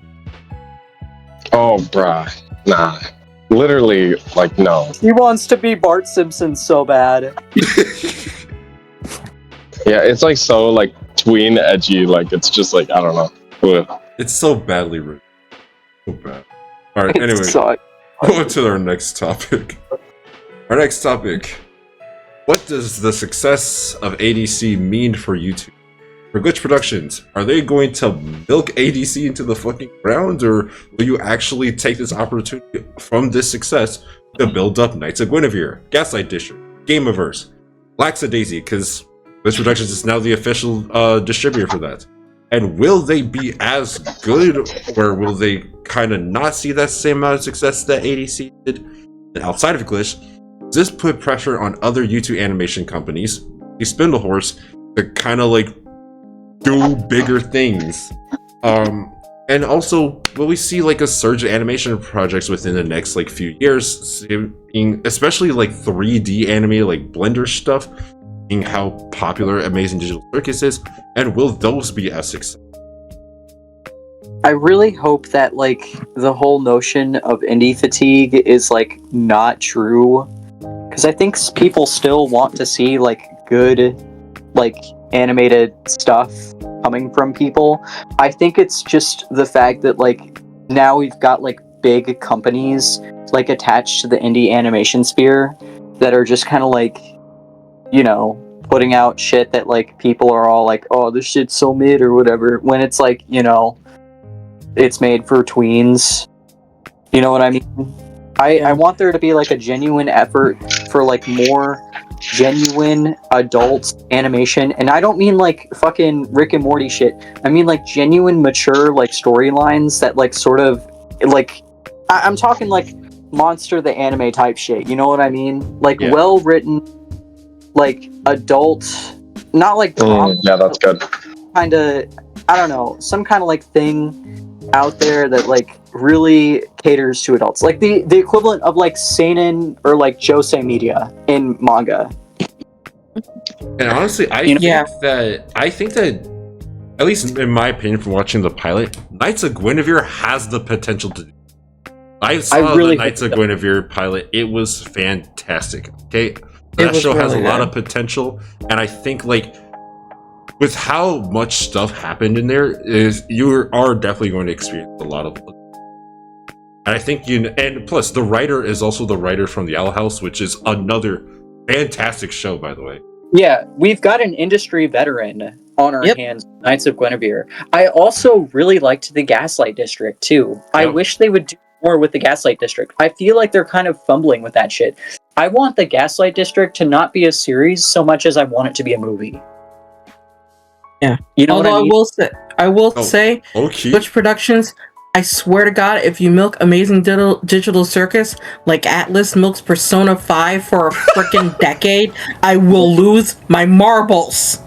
That's real as hell. That's real as hell. Bro, they're gonna ride. Do not milk. There is a finite resource, and it's less than 10 years. Okay, now here's my thing. Glitch Productions could just ride that wave of like, bro, 400 million views on our pilot episode. They could ride that to the day they die. Not to mention, their merch goes for like they have like crazy merch sales done. Like, the people love the merch. So I mean, I think like even after like the show ended, they released like new like merch and stuff, which makes sense. Like finale merch. I could Merch definitely. is fine. No, here's the thing. I could definitely like them cash cowing this, especially because I think people are starting to open up their eyes that Murder Jones was not that good of a show. So when you actually got a good piece, we actually got a good piece of media right in front of you. It's a little alluring. It's a little like, oh, hey, you know, Yeah. But the thing is, Knights of Guinevere It's and for Gaslight anime. District. I have not watched Game of Verse, but I have heard like really good things. And plus, I love the Laxadaisy pilot. Listen, It was really have good. enough content where you don't need to. But I Yeah. still think that they will to a certain degree. Not just like, guys, we gotta make like 3 spin-offs like right now. We gotta ride this wave, okay?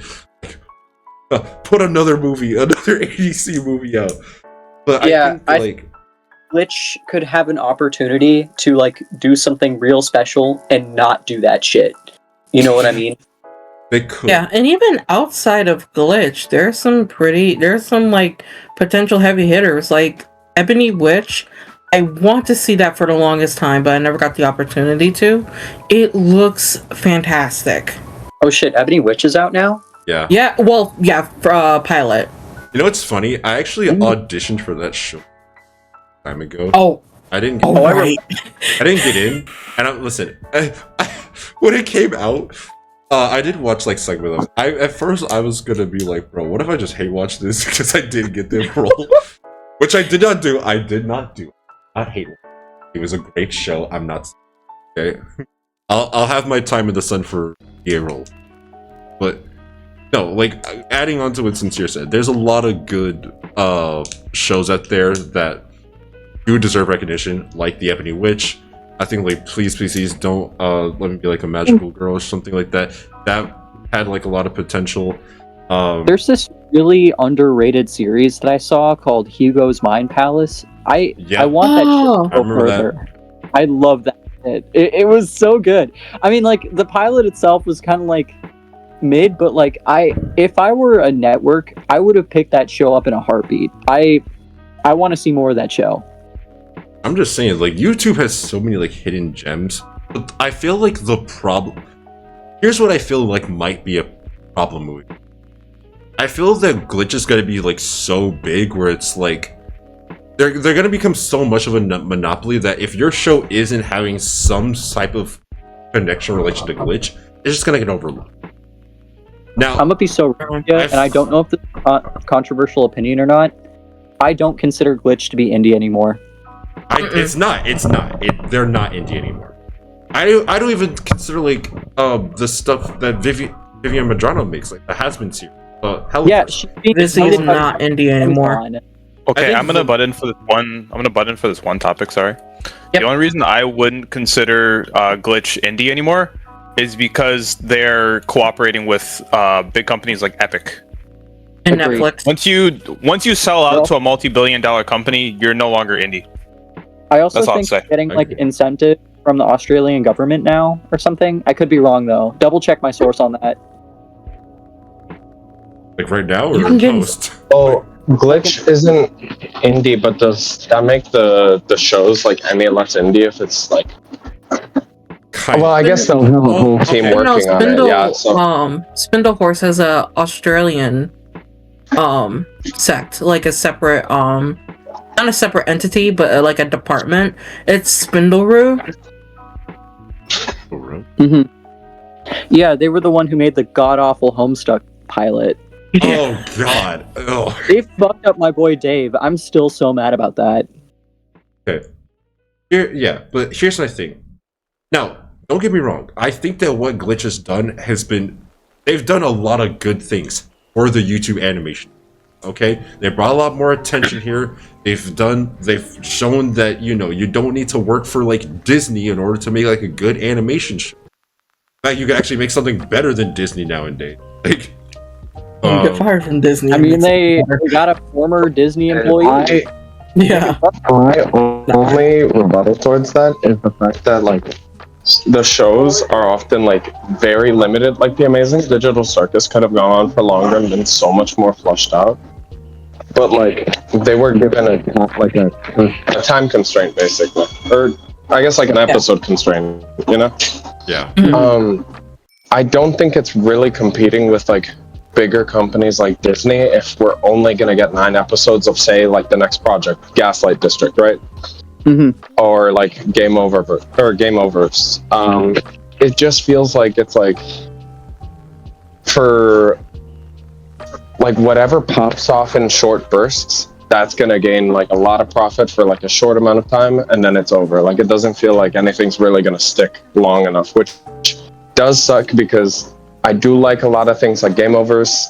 I like Amazing Digital Circus and all that sort of stuff. And to see that like it's gonna get an episode every maybe like 4 months, and then like it's gonna get 4 episodes total, and we're just done. Like that sucks. In all honesty, I think that's just incentive to like tell more creative stories though within a short time frame. I agree. But it's also just like a consequence of the attention span diminishing of people over the years due to social media. Like media literacy, it's a dying art. And I feel like at some point you need to. At what point do like companies start valuing like quality over quantity? Like, sure, Disney is gonna come out with another movie like every year. It's Disney. But like, when was the last time you could really say you've seen a good Disney movie? Like, yeah, like years.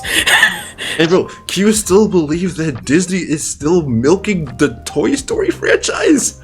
That shit should have ended at 3. And yeah, we're at movie 5 now. Like, we're gonna talk about people milking Disney does not know how to let a franchise die. Yeah. Indeed. Or like the countless reboots too. Although I genuinely believe that they do those reboots just to like re-up their IPs. They do. 100%. Yeah, so that people don't take them and make horror games. Yeah. Oh, like what they did with Winnie the Pooh. Oh my. Yeah. Well, for real. But or Steamboat Willie. They did that with They Steamboat. made his horse. Yeah. Oh god, I was gonna say something and then I immediately lost it. I don't know. I was gonna say something about media literacy. I think that media literacy has always been, frankly, kind of shit with the general population. It's just that now the masses have a microphone. You know what I mean? Oh god. It's I think it's that sort of situation. But like, it still doesn't make, the fandom spaces or like really any sort of like media spaces like any more enjoyable to be in. It's just kind of like, it's just kind of annoying. That's one of the reasons why like I want to try my best to cultivate a specific audience with like some of the shit that I make. God, especially with Case 22, I swear to fucking Christ, if that shit goes viral, I'm gonna crash out. Would be great. I mean, it would be great for money, but I'd hate it. I'd resent my fandom. I'd actively like be so hot. It'd be building up the company though. Okay, it's money we could use for the company and views for other shows. Yeah, that's fair. I'd probably just like shut myself off from all social media if that shit went viral. Never read the comments. I mean, I think the problem is a lot of creators respond, and then it like, I feel like everyone thinks it's their turn to talk, just like, bro, relax. I'm never responding to if I ever get an audience, I am not fucking talking to them. I am going to go out of my way to ignore them until like I'm gonna DM you their tweets. I'm onto panels. I am fucking secluding myself from the internet until it ends. That's hilarious. That is so fair. Are we Because good? every time it's like you see sorry. No, sorry, go, you go. Every time you see a creator like respond to something, it's like for example, it's like, oh, I like apples. Someone on the internet responds, particularly Twitter, oh, you must hate oranges. That's not what they said. Yeah. Post. That's very All accurate. different ends. Are we good to go to the next topic, or someone? Yeah. Okay. Yep. I'm not even gonna touch Spend a Horse. Yeah, I don't want to touch anything Vivsy. I've already had my fucking rant about Liam Vickers. I can do one of those per video. Okay. Alright, next thing. What does the success of ADC mean for the film industry? Will we see another YouTube animated series hit the big screen? Will YouTubers have a bigger splash in the film industry? Both live action and animation. And I'm talking directors, animators, voice actors, producers. And like, what does the peak of that look like? You know, we've seen like Markiplier make Iron Lung. We've seen Matt Pat and Corey Kenshin in the FNAF movies. We've seen the Raka brothers make whatever horror movie they made. Like, I'm forgetting the name of. But Obsession? No, Yep. it wasn't Obsession. Oh. That was a YouTube video, YouTuber though that made that. Yeah. Yes, Obsession, and then just recently with the Backrooms as well. So I mean, it's clear that YouTubers, they're up right now. But what does the peak look like? 20 years old. Also, will more funding ever trickle down into the YouTube scene outside of, crowdfunding? And will we ever see a YouTube animated series on a major corporation? And I'm not talking Netflix, Amazon, or... I guess the closest we've gotten to that might have been like Smiling Friends, because that did go on adult. But let's talk. What does ADC look like for the film industry? I think it allows a lot of creators to have the potential to see YouTube, see that they can they can film a video, and they can post it without having to go through an entire board for an approval process. And if it goes well, that's motivation for them to keep going. Agreed. But unfortunately, you are a slave to the algorithm. Oh, Yeah. Honestly, at that point, my whole route is just kind of like making shit because I like to make stuff, and then I use the stuff that like I've made and like use it to pitch to bigger not corporations, but like bigger studios to be like, hey, I can do this. If you like this thing, hit me up. If you got money for me to make my next project. Yeah. That type of deal. You know what I mean? That's how I'd use it. I definitely think that YouTube animations are definitely going to make like bigger splashes. And now, because at least the floodgates are open. One of them has actually made it onto the big screen. So obviously there's going to be talks about it happening again. Like, who knows? Like, there actually might be like a Has-Been Hotel movie out sometime soon, and people would watch it too. Disney is making a Warner, is paired up with Warner Bros. Now and making a film. Yeah. Oh, there we go. But I feel like with that problem, it becomes I don't have this in my theater. Like, are you trying to make it less accessible for me? Because that's what happened with the finale. Mm-hmm. Is that it was first only going to be in certain American theaters. Everybody got upset because it wasn't in their home country, and they will get spoilers online. Here's the solution: turn off the internet for once. Yeah, just don't look if you can. Anything Amazing Digital Circus for like 2 weeks. You'll be fine. I will actually advocate for the people who I will advocate for the side of the people who don't have access to the movie. It is a little bit bullshit for to do a limited release in a specific country, and then especially something real. I don't know. It's just kind of I understand why they did it the way they did. I know they only wanted it in theaters for a week, but it's also I don't know. They should know how the internet works by then. Like, I think it should be like a, yes, you can see it in theaters, and we have it out on YouTube. If I were a creator, I would want as many eyes on this thing as possible. Yeah. Like, you know what I mean? And if you want to go out of your way to support it, go, see it in theaters. The people who will want to see it in theaters will see it in theaters. You know what I mean? Yeah, I get it, but it's also a little bit of a logistical nightmare because each country has different laws in terms of ratings and has to go through a whole approval process. Mm-hmm. Yeah. So I understand like the initial we just want to release it in select theaters in the US. Then also release the thing in tandem with it should have been released at the same time on what's it called? YouTube? Yep, YouTube. Like, that's how I personally would have done it. Like, I would be like, all right, I'm doing a domestic release. If you want to go support it, like, go do that. But, for everyone else, like, y'all can watch it free on YouTube. I'm not gonna gatekeep that shit. I mean, because you benefit either way, because you get paid by the like, there literally is no downside to it. No. Yeah, except then releasing it on digital at the same time you're releasing it in like a theater makes it seem like, what's the point in releasing it in a theater? I could just watch it on YouTube. You would release it in a theater specifically so that people, because people that want to spend money on a big screen? Huh?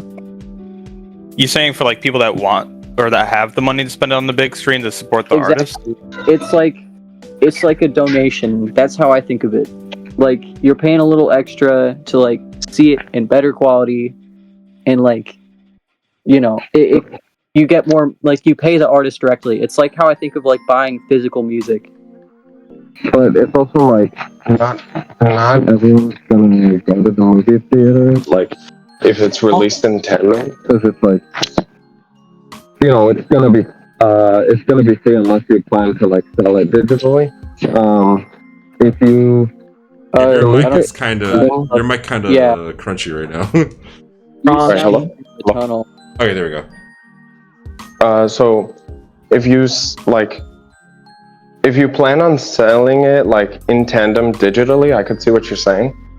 But if it's gonna be like free on YouTube, like every other episode, I'm just not sure, because it's like, then who would go to the movies? Is it worth them advertising on the movies to like, or to the theaters and stuff like that? Paying big money for like little profit, you know what I mean? Yeah, I feel like at that point, just keep it on YouTube. Yeah. I don't know. I feel like people be underestimating how much people are like willing to like support that type of deal. You know what I mean? Like, yeah.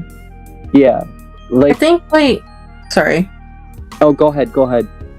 I guess for me, it's like I haven't been to a theater in years, and I want to go, but there's nothing good on that is being featured. Mm-hmm. So if it were like, if I could see Amazing Digital Circus in theaters and it wasn't full of people that don't know how to act in a theater, I would definitely pay the money for it. Mm-hmm. It's like more than just like going to see it. It's the experience. You're paying for the experience to see it in a theater. You're paying for the experience to see it in like really high definition on a massive screen, and like to just kind of, you're paying for the theater experience essentially. And that is very different than watching it on a computer screen. It's a whole different vibe. Like, I saw the Amazing Digital Circus in theaters, and it hit it hit so much harder than it did, or than I would have imagined, because I still haven't seen it on a regular screen. Like, it's so much harder in the theater than it did in like, than I would imagine it hitting like on a regular like laptop screen or something. Yeah, because I wanted to go see the back rooms, because I'm like, I'm kind of interested in this, but I heard people were cutting up in the theaters. The back rooms, oh my god, the back rooms in theaters was fucking awesome. I saw it at my local theater, and oh my god, that shit was awesome. I Yeah. loved it. It was amazing. hmm Yeah, but it's like it's a different energy to have it in theaters compared to watching it alone on YouTube. Absolutely. Like, yeah, the premium chat is there, but it's not the same. Like you get Like Digital Circus and like things like that. Because like, remember Five Nights at Freddy's, how people went to the movies purely just to fuck around, and there's people talking all the time and stuff like that. Some of That's that was why I happening didn't go with to the back rooms. Well, it did happen like quite a bit. There were quite a bit of clips of people like, doing that as well. So it's just kind of, it's shitty. But I feel like any YouTube generated like sort of thing that becomes a movie is just gonna go through that suffering when it comes to the YouTube scene and theaters. Yeah. Essentially, I feel like we're just going like the concert argument. It's just like, oh, I could just listen to this album, in the comfort of my house. I don't need to leave. But it's like, no, I want to see that rock band up close and personal. I want to see that guy scream in my face live. Like, Hell yeah. Right, but that's a little different only for the fact that like in a rock band, if there are people screaming around you, that's fine. But if I'm watching the back rooms and there's people screaming around me, I'm just killing all of them. Like, bro, That's when you get the chocolate and start swinging. Bro, do you remember the Minecraft movie where like, bro, Steve went chicken jockey, the whole theater just blew up? That's or like how, just Rocky Horror, but for white teenage guys.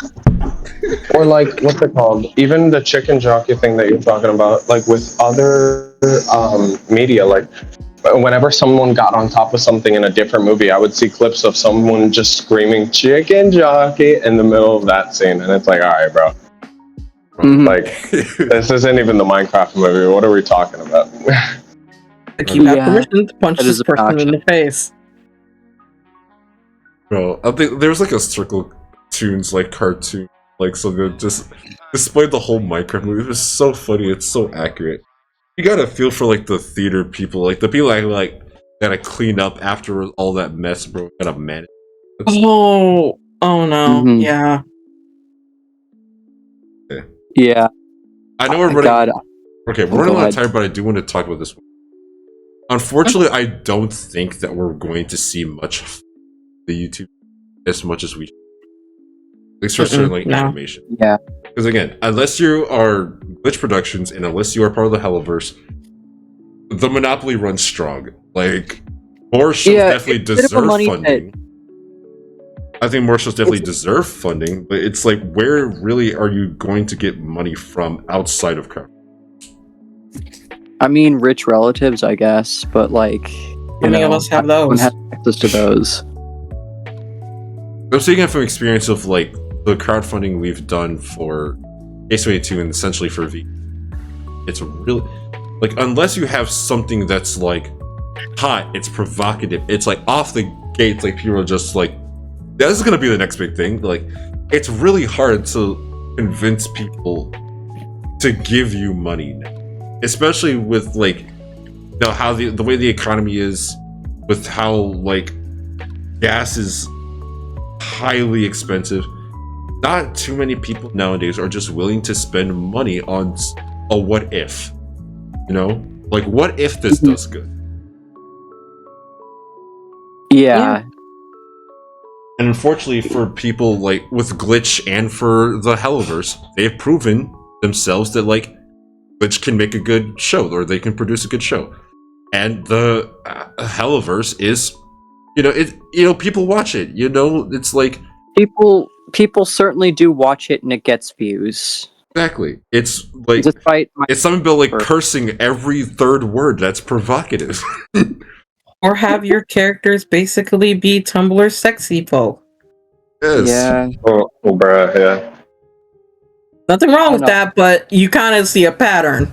Every single one of VivziePop's shows read to me as like very specific Tumblr bait. Like, and I refuse to. God, it pisses me off specifically because of that. it's just kind of like, don't appropriate my culture, you know what I mean? Even though Yeah. she was brought up in that culture, I'm like, Bro. you're selling it back to us, like, and you imagine- expect us to buy into it, and unfortunately, we kind of are. Can you imagine, like, of what am I saying? A Has-Been Hotel like release and an Amazing Digital Circus release at the same time. Tumblr just Oh they don't know how to God. react to that shit. It's just like, both my fandoms. Oh my god. The good news is, like, with Tumblr, I don't really see. I mean, it could just be because of the space that I've curated. I see more like has-been criticism, or like Helva Boss criticism, compared to like the Finally? Amazing Digital Circus. I don't know. It could just be the people I follow, though. No, It's there a definitely special is. Okay, we gotta. Yeah, move there on to the definitely next- is a lot more controversial. Okay, so hey all. Before we continue on with the Amazing Digital Circus debate, I'm letting you guys know right now that we're about to go into a section that talks about the controversy surrounding the show. Things like the Nega incident and the Sean Chiplock situation. So we originally talked about all this stuff like prior to the statement that I'm making now, like during the original debate. Though after looking over the footage, a lot of our statements, in our opinion, came off as like a little dismissive or neglectful of the situation. And obviously that is not our intent. You know, I want us to make it very clear that we do not condone or tolerate any type of racism or grooming at all, like none whatsoever. And so we recorded another section, a revised take, if you will, of the controversy section that will show after an edited version of the original takes, just so people are very clear about our stances, and so that we can talk about the allegations in a lot more detail, so that, like I said, people know our stances. We can make things very clear to people, and for people that aren't fully caught up with the situation, you know, they'll shed light on a lot more too. But yeah, so once we show like the original takes, we'll show the revised take now that we've gone through and actually had a chance to learn more about the situations, and then the debate will continue on. But yeah, thank you guys for your patience and understanding. And that being said, let's continue. Gotta go to the next topic. Alright. We're gonna talk about controversies now. Yay! Anyway, so there's been a lot of controversy surrounding the Amazing Circus, from the Nega incident to grooming allegations to the gooseworx fandom burnout. And Wait, grooming allegations from who? I don't know most of these. I can explain in a second. Let me get through this and then I'll talk more. Anyway, do these controversies leave a stain on ADC's legacy? How much impact does the fandom have on a show's legacy? So, to answer your question about the grooming allegations, look it up. Sean Chiplock, who is Kangar's voice actor, was caught in a grooming scandal. I don't know what exactly the allegations were to a certain degree, but they were definitely surrounding him. And it was something that he had to go back and apologize about. But I did not read too much on the information. I'm sure I'll like put like some stuff on screen, like help better shine a light on the subject. But yes, there were grooming allegations around Sean Chip. It was the Nega incident. So essentially, it was Michael Kovac, who Jax's VA, and then I want to say it was Zubal's VA too, Ashley Nicole's. And apparently, like they were like playing. It was like TKO, I think, and they were saying like NEGA, like Nega, which sounds like nigga, which I can say. but they can't. And so they were kind of just like continuously laughing at like that bit of like supposedly saying the N-word. But honestly, okay, which as a black creator, I'm never going to condone a white creator or anyone that isn't black to just say the N-word. Like unprovoked or like whatever. Like you can't say the N-word, okay? Like no ifs, ands, or buts to it. If anything though, the thing that pissed me off about the incident was less about, you know, the VA saying it. It was the fandom's defenses to it. Because a lot of, like, the people that came to defend him were white people. Were just like, oh, guys, it was like 6 or 7 years ago. You know, it's not that big of a deal. Let's just say the word. It's I'm like, still, sir, like, you're pretty like shitty individual. now. Yes, but how are white people going to defend other white people about something that is impacting black people? You know what I'm saying? Yeah, Because they've said it in the past. absolutely. Like, you do not Oh, God. have the right Yeah. to defend someone for imposing like their thoughts on a or doing something offensive for another race if you are not a part of said race. And no, at least in my mind, no logical black person, no black person in their right mind is just going to look at that and be like, okay, it's whatever. Like, no, like, if you are not Like, black, Rick don't say the The N-word. fandom should not be excused. Exactly. Like, for any fucking reason. Exactly. Yeah. And also, did it sound like I was sort of like fucking defending that shit? Because I did not mean for that to like my shit to like kind of come off as that. I don't Like, think that He should not have fucking said that either way. Right. Shouldn't. I'm just like giving him like some like I'm just being like it happened like 6 years ago because like, you know, that's opportunity for someone to grow and change. And if it was a more recent like controversy, I would have been more critical of that shit. You know what I mean? Yeah. That's like what I mean when I say that. Anyway, and I'm gonna let you keep speaking though, because like Yeah. I did want to hear your thoughts on this type of shit. Because the other thing too I want to like touch on is like the idea of like separating art from... Now, I mean, there like no matter like what the degree is, there's always kind of been like, you know, sometimes there is an artist that has allegations, but this artist has always been known for making like great content or music or whatever. And for me, like it becomes like a spectrum depending on how bad the situation is. Like like the R. Kelly situation. That's unforgivable. Like there is no redemption for you. Like you're done. I don't care how good your music was.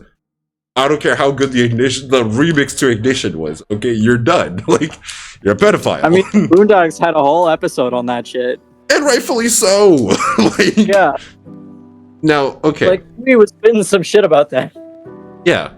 Like, I don't know. Like, again, this is not me. Okay, it's the case with ADC is like a little weird because the Amazing Digital Circus is made by gooseworx. And to my knowledge, there is no real gooseworx controversies other than gooseworx just being annoyed with, you know, her very annoying fan base. Justified. And her being a prominent trans woman in the art sphere. That too. Now, with all the incidents that have happened, these are mostly about the VAs, and I don't like know like how far you do with like background checks for like voice actors, where it's like you look at all their history, or is it mostly just like because these people have like talent? Because don't get me wrong, Michael Kovac like probably is like the GOAT when it comes to like he is the greatest when it comes to like YouTube voice acting.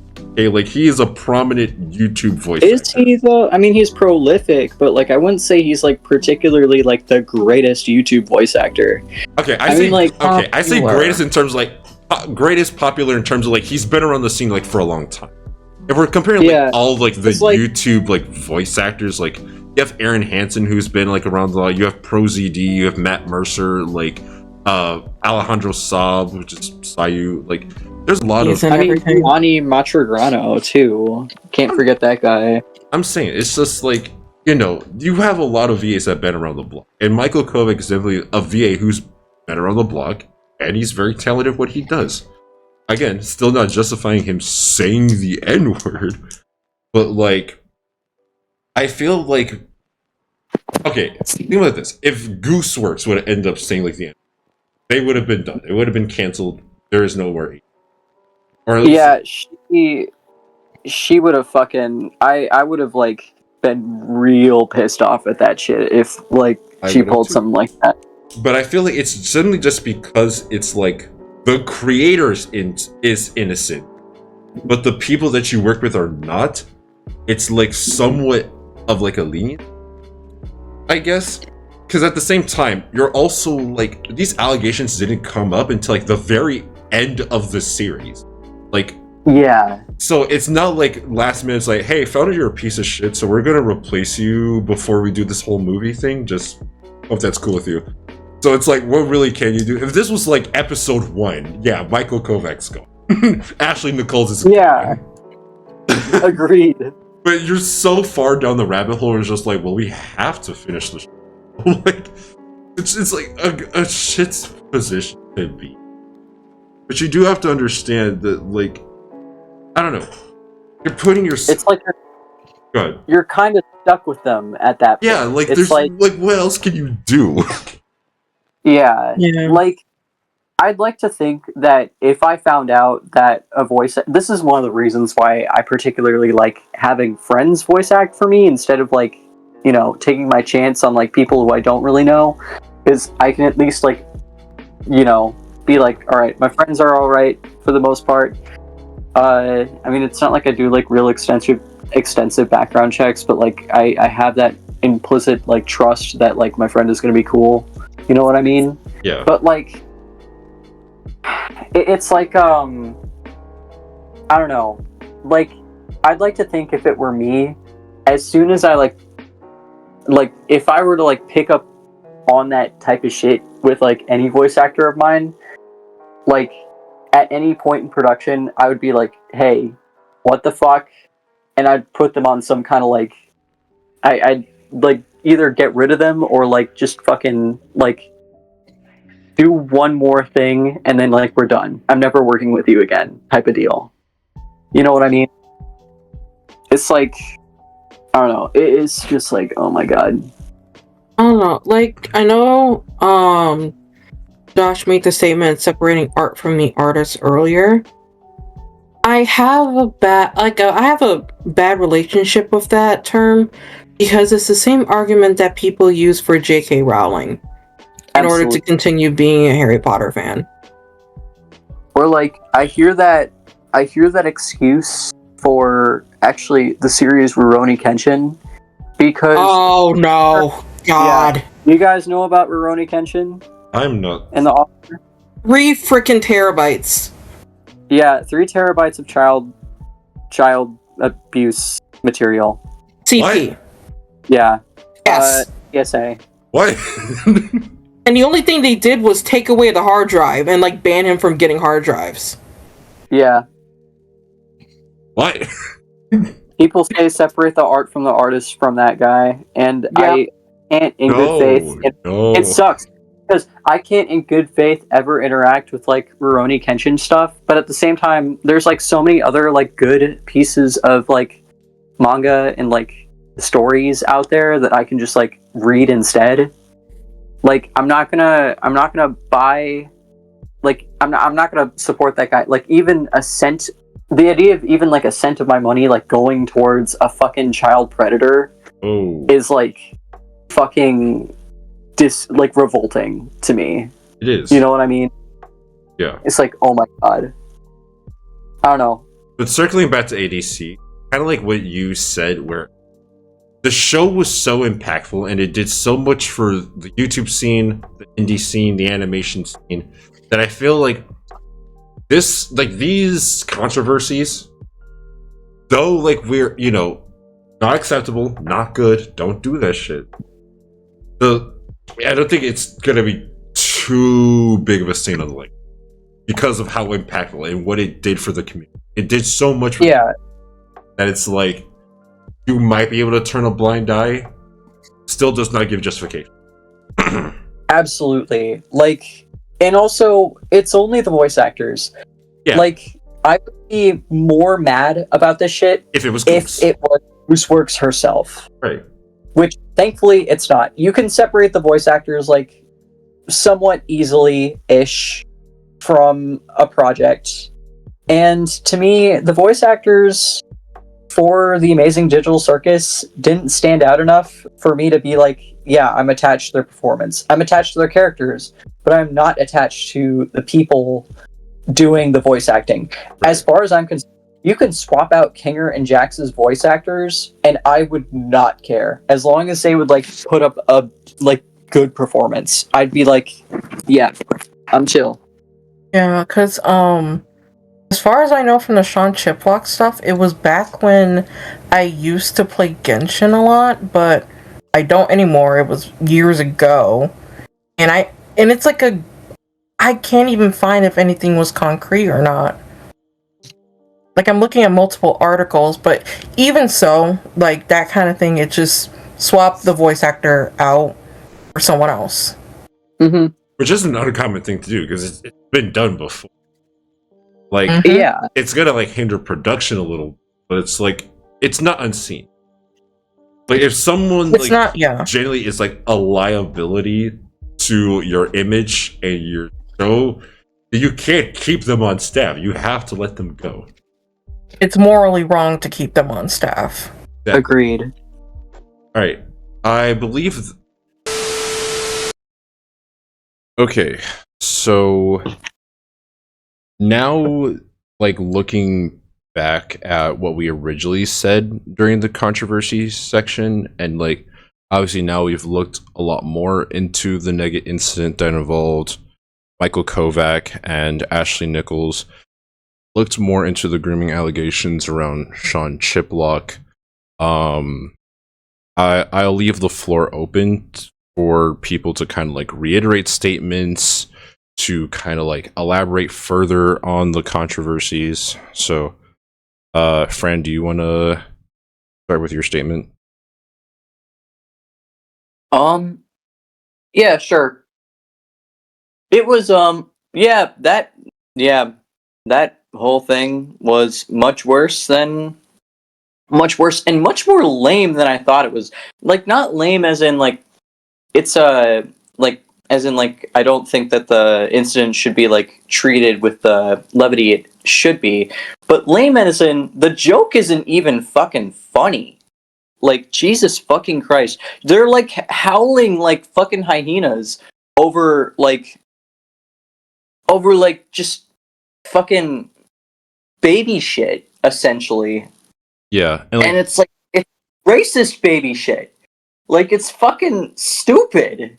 yeah. For context, we did go back and we actually did watch like the Nega clip, and saw like Michael and Ashley's like involvement in it, and it was like I understand like the context like too about like how someone had like Nega as like a mini version of like or like a shortened version of like negative, and then it's just a bit that they just with for like longer than I feel is like, but it was fun. It dragged on. It Yeah. fucking dragged. I was like, dog, this is. And they're like still keeping up the fucking energy. And I'm like, dude, this is like not even. If like. Even if like a black person said this shit, I would not find that shit funny. Like, it's so corny.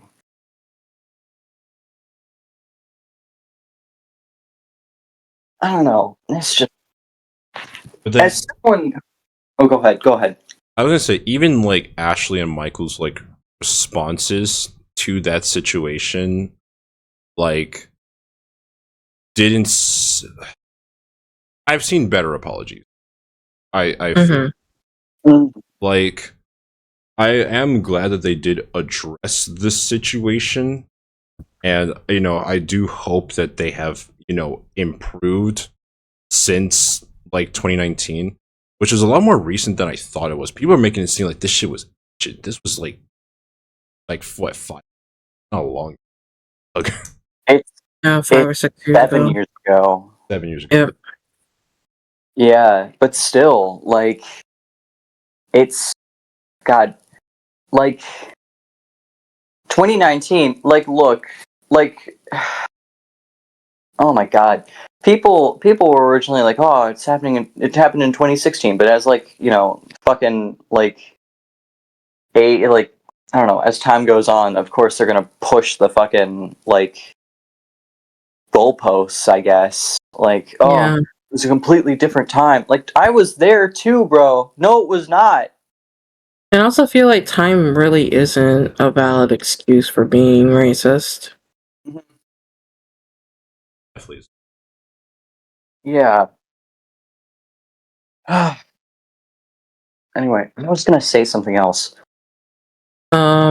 We did see gooseworx respond to that tweet. Not that tweet. The stream. In regards to the Nega incident. And we saw the response, and I think in our opinion we did say that response could have been more professional. Yeah, the response was a little over the top, but like gooseworx is a fairly over the top person. I kind of wish that it was treated with like the levity that it had, because racism allegations are like, no matter how insignificant they may be, are pretty something that you should take fucking seriously, frankly. Mm-hmm. Yeah. Like it's just like, come the fuck on. Like, I get it, you're the biting, edgy sort of like jokester, but like, can you maybe like drop the mask for like a little bit, just for like this one thing? Like, it would be nice. It would kind of like show that you're going the extra mile. Okay. Yeah. It would show that. It's a little disappointing. Sorry, go ahead. Frankly. Yeah, I was just saying it was a little disappointing, frankly. But like, it's not like, I don't know. At least she's like, you said this, I think, Josh. But like you said, at least she's not racist. But like, could have been handled better. Yeah, because I don't know. I thought there were more people like involved with it, and to the point where I thought like Goose was also in part. Goose was not a part of that stream, and okay, which I'm happy about. I'm glad that she was not involved.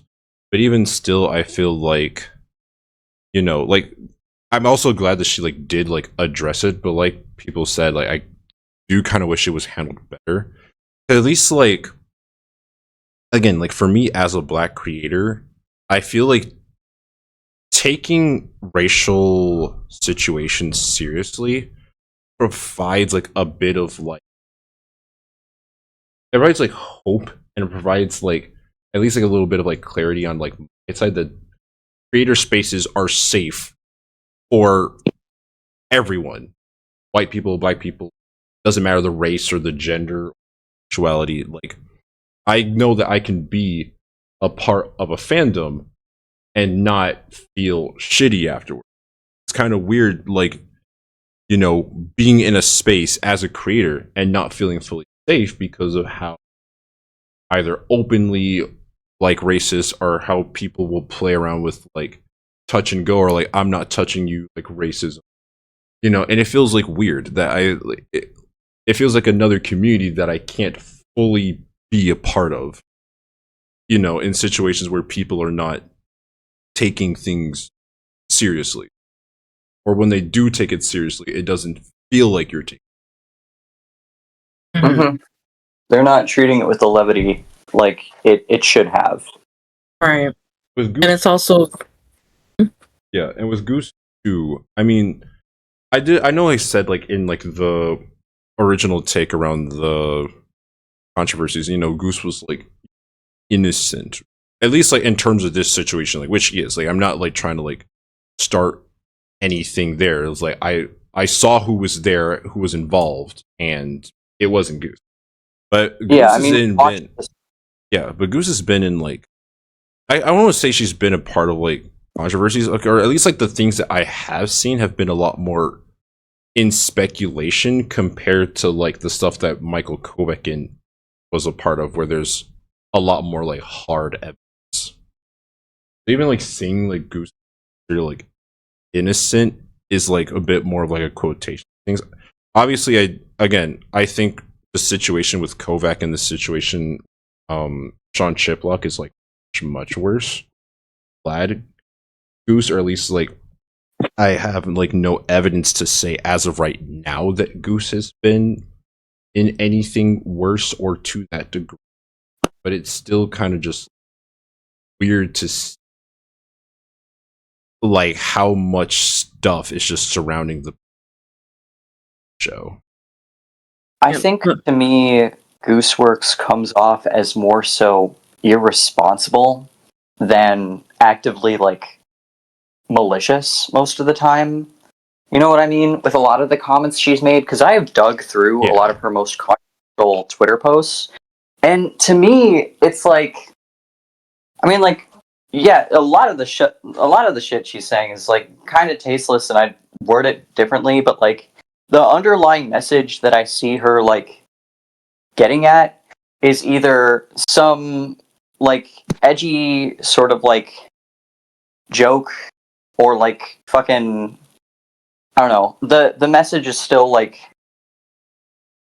I don't know how to explain. The message is still like something that I don't think that like people should like be dogging on her. Like there was like one particular tweet where she's like talking, I don't know. There's like this one particular tweet which like I found tasteless, but like I couldn't really like find myself getting mad at, where it's like she was like talking about like how, oh, Nazis like the new word for like disliking something, I guess. So I guess that means that I'm a Nazi, which is literally saying that she's anti-Nazi. Like, come on. Like, saying she doesn't like Nazis there. And like, yeah, it's not the most tasteful, but like, fucking, I can't find myself getting mad at that. You know what I mean? Like, it just feels like people are like, I don't know. It just feels like people are like trying to find things to get mad at her for the sake of her being a prominent trans femme creator. Like, it just feels like trans misogyny. It is trans misogyny in a lot of the cases. Like, holy shit, I have seen some like genuinely like disgusting things thrown at gooseworx's like gooseworx as a person. Like, not just like Jax and like the Amazing Digital Circus as a whole, but just like gooseworx as a creator. Like, I started like digging more into it, and it's just like, oh my god, like, I don't know, it's just like, it's just gross. I feel as a creator, if there are speculations and allegations that are floating around your voice actors, it is your responsibility to either address it in a professional, public manner. That could include and involve removing said voice actor from the project. And Yeah. like Josh said in the video, yes, that's going to cause some delay. Yes, that's going to cause a response from the fans and the general audience. But if I was in that position, I'd rather do the morally right thing and remove that voice actor from the project. I would do the morally right thing and remove that voice actor from the project. Yeah, And replace it with someone else. And it wasn't like, any of this stuff was like, brand spanking new before like the Amazing Digital Circus came out. Because like obviously a lot of that stuff like resurfaced or became like very known during the Amazing Digital. But everything that involved Sean, everything that involved Michael Kovac and Ashley Nichols took place well before the pilot episode. So it was very simple to do, background checks on all these people. Or at the very least, if you are going to have these people on your staff, to at some point in time, address things for people that have been negatively impacted by these creators. Yes. And speaking of that, I do want to transition to the Sean Chiplock situation, because I knew about it, and that's why I decided to put it in the thing. It was important to about. I was not aware of the severity. I knew it was grooming allegations, but outside of that, I did not know specific details or who was in. But like, Yes. So during the stream, I was looking more into the Sean Chiplock situation, and I did recognize that he was the voice actor for the Luke for Genshin Impact. And I did mention in the video saying that I knew about the Sean Chiplock situation very briefly. At the time, I want to say estimating 2021, 2022, that was when I stopped playing Genshin Impact. And that's when I started hearing little bits about the Sean Chiplock situation. And at the time when I was looking through several articles and several sources, I was very unsure about whether these allegations were true or not. However, after the stream ended, I did find several articles that did confirm that Sean Chiplock was grooming a 14-year-old boy. Sorry, I was trying to pick on something. Sean Chiplock was confirmed to have groomed a 14-year-old boy. The friend of the is victim the proper term here before I continue? Yeah. Okay. The friend of the victim came out in a tweet stating that Sean Chiplock was grooming them, asking invasive questions about masturbation, specifically about masturbation in regards to being a trans boy, as well as sending videos and audio clips via Skype of moaning and fake orgasming. That was in the letter that the friend of the victim had stated. Sean Chiplock then went to say that he denies the accusations. And later on, it turned out that an individual that on the account that was potentially the victim of Sean Chiplock's grooming did come out to confirm the statements of their friend, saying that Sean Chiplock did do these things.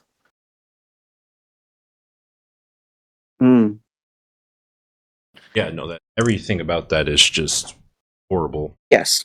Yeah. And So, Oh, God. yep, it is an unfortunate situation, and I will retract my statement saying that that I'm seeing several that these claims were unknown or untrue. I don't recall the exact phrasing. My apologies. These claims are pretty concrete that this did happen. and I even want to talk for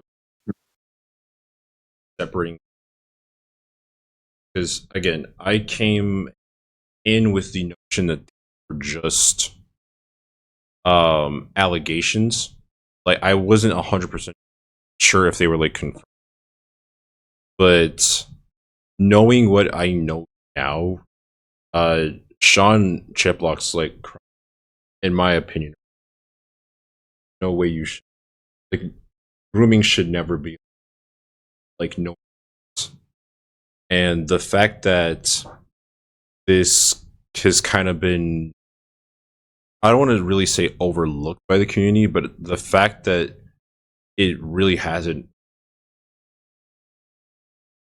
attraction, especially as much other controversies have had, to me is like, you know, it's sad.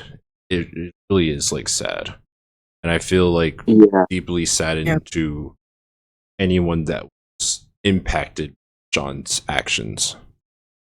Yep, I do agree. It's very disheartening to see a lot of the community members for the Amazing Digital Circus, Genshin, Honkai, Star Rail, any communities that have a voice actor that has grooming allegations, that those allegations are being overlooked. Yeah, absolutely. Ugh. It's that's ugh, deeply disturbing. Deeply fucking disturbing. Jesus fucking Christ. That Yeah. kind of ties back into the topic of I think we talked about Rurouni Kenshin in the old recording. We did, yes. Mhm. Yeah.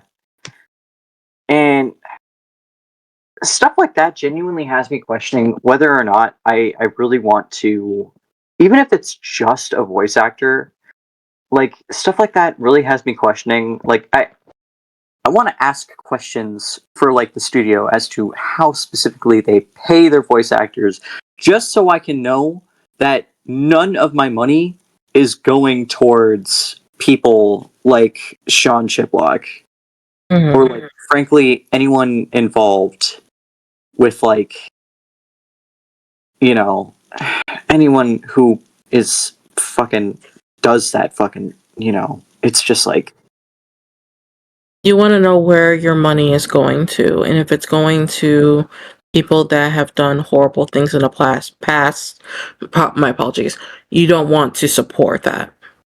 yeah, it's just like I don't think I can like engage with like any sort of media that has like someone who has done like grooming and like has participated in like any of that kind of shit. Like it's ugh god.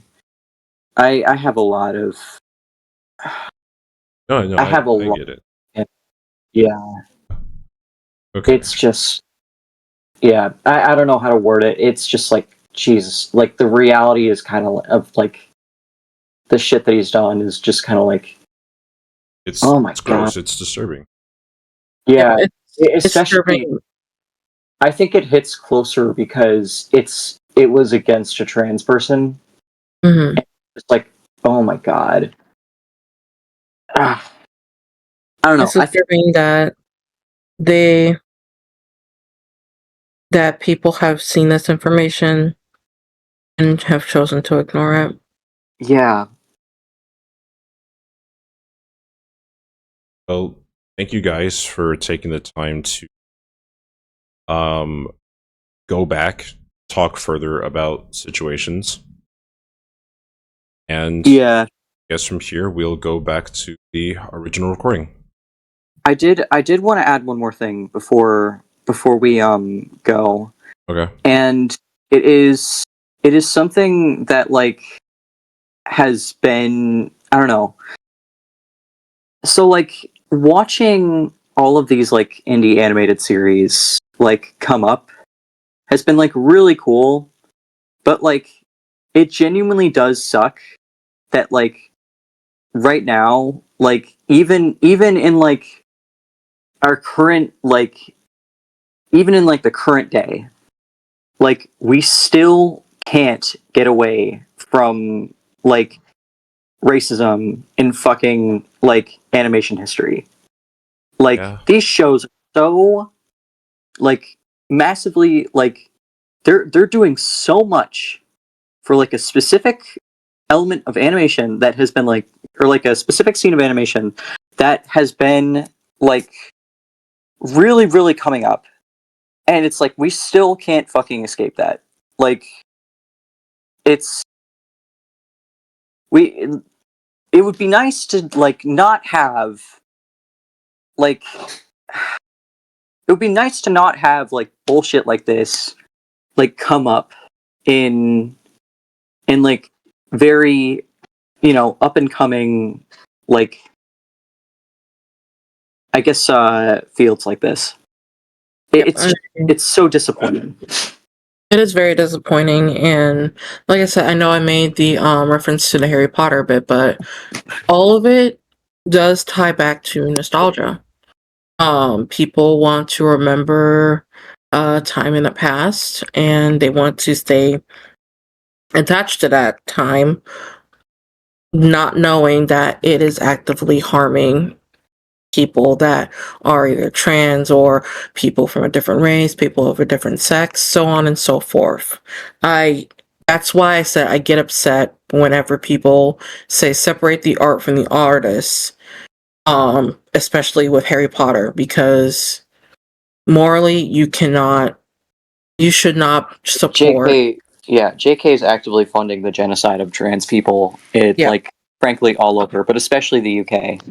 Yep, especially in the UK, and by doing things such as going to Universal and going to the Harry Potter, specifically purchasing from the Harry Potter attractions, going and purchasing the books, you're actively funding against the genocide of trans folks. Mm-hmm. I think it's also a bit more than nostalgia. I think it's just like keeping, it's just kind of like, it's like silencing, it's silencing. It's just straight up white supremacy. I think it's just another extension of white supremacy, and I don't know how accurate I am in like assessing that, I suppose, as a white person, but like it genuinely does feel that, and I kind of see I see the patterns, I suppose. It's just turning a blind eye to something that most people who do this should know is morally wrong. Mm-hmm. Exactly. And with that, I think I've said everything I've wanted to say on this topic, and I'm good to go now. All right, cool. Thank you, guys. We're now approaching our final topic, which is what's your big takeaways from the Amazing Digital Circus? Like, looking back at everything, how would you rate the show? What made it so successful? Will there ever be a show as successful as the Amazing Digital Circus? And as a fellow creator, does the success of the Amazing Digital Circus give you hope for your future project?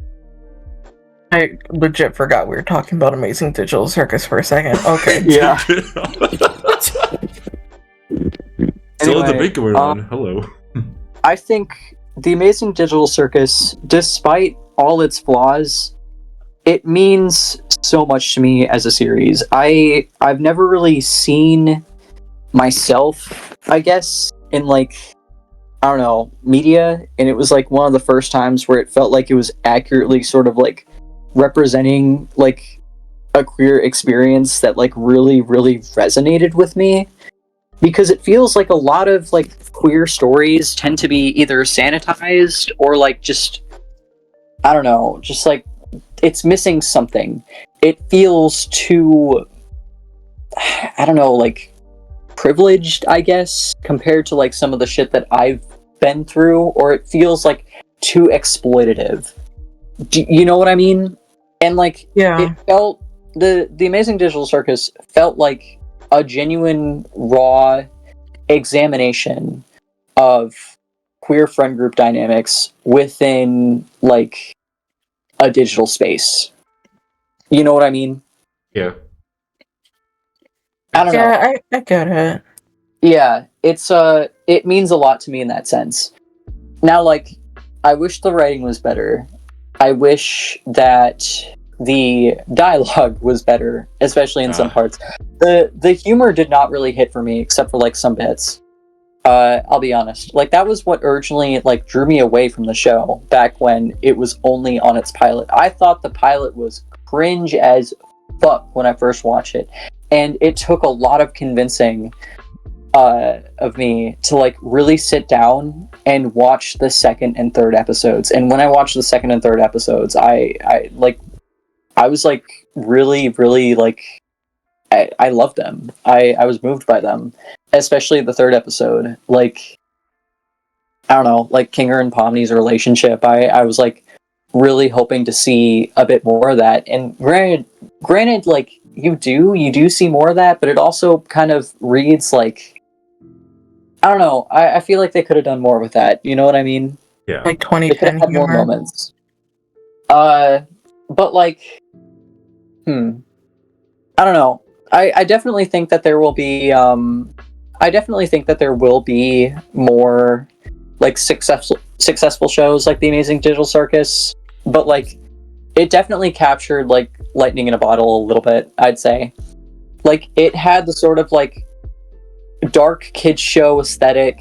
Like, it had that mascot horror sort of feel that like kids on the internet like love and adore. It definitely sort of like scratched that itch in my brain when I was watching it. Like, it reminded me of like a time when I was super into Five Nights at Freddy's when it first came out. Like, all the theorizing and like all the different like, I don't know, I like all that shit. It just kind of like reminded me of that time. And yeah, I hope gooseworx continues to keep making like good shows despite all of the like weird bullshit she had to go through. Like, I really hope that she keeps making things, because I think that the Amazing Digital Circus is like one step into a really cool, like, you know, I mean, I used to watch gooseworx before the Amazing Digital Circus, but like I want her to keep pursuing shows. Like, I think that the stuff she will make will be like even better, and I want it to get better, like, as she has like more experience like making that shit. You know what I mean? I want to see her like dumb bullshit art house stuff now. That's got me hooked. Anyway.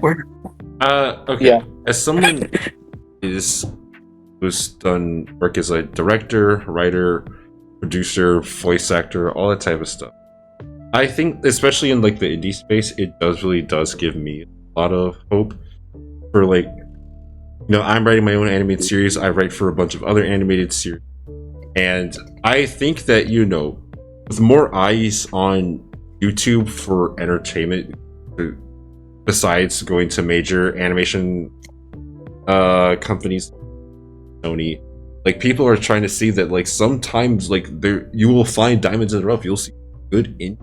I'm not gonna say that every, you know, indie YouTube animation is gonna be like great hit ones, but there's also some really good stuff on YouTube. I feel like, you know, give it a chance.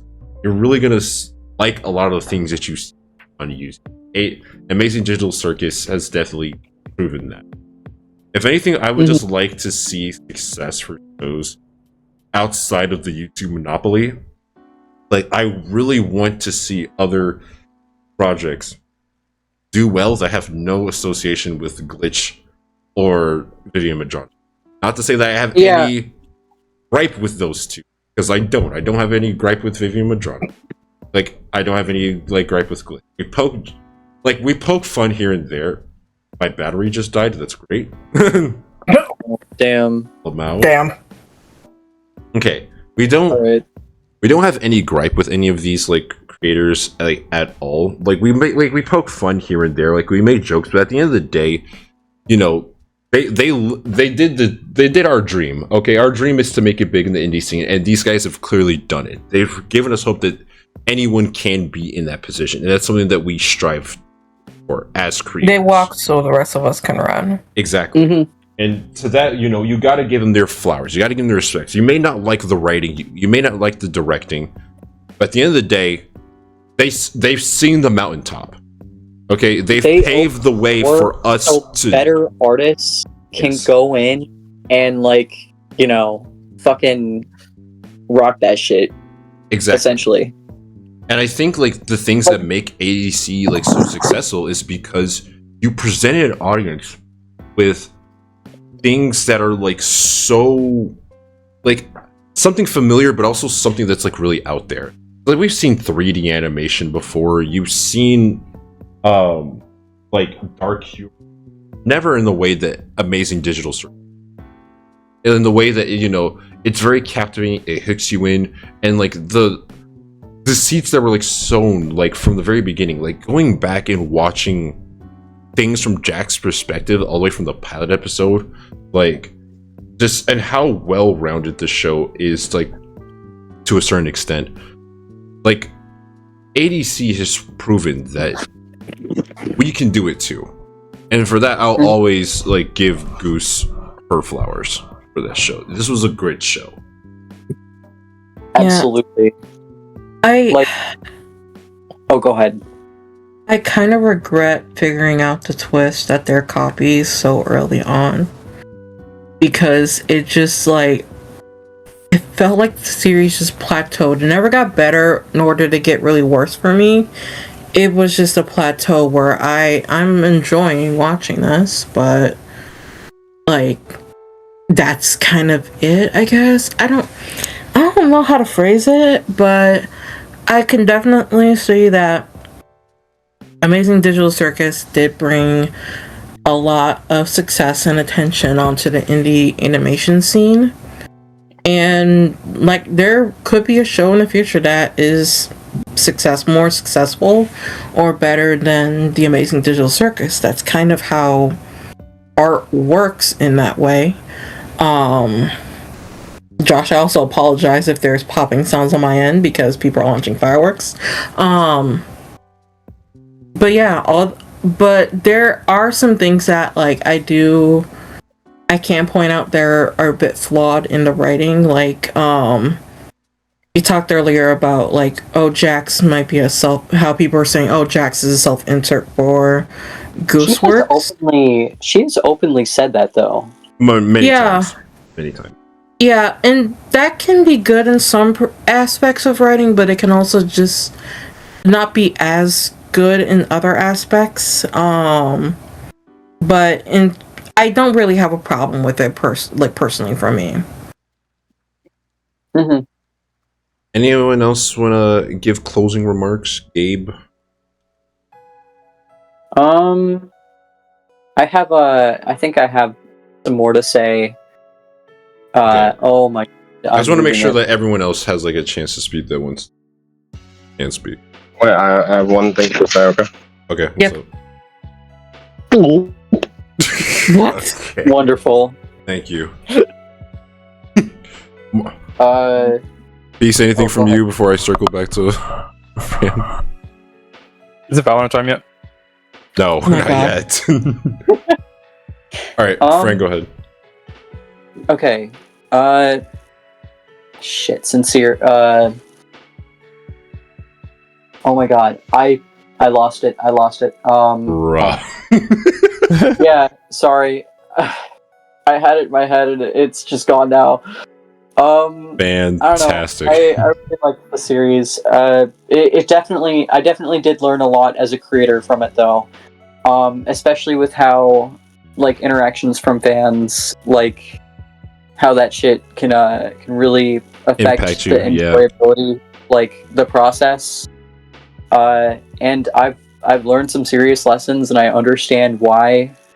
I don't know. I understand why industry vets don't really interact with their fans. It never turns out well, and I got to see that firsthand. And definitely taking that lesson to heart.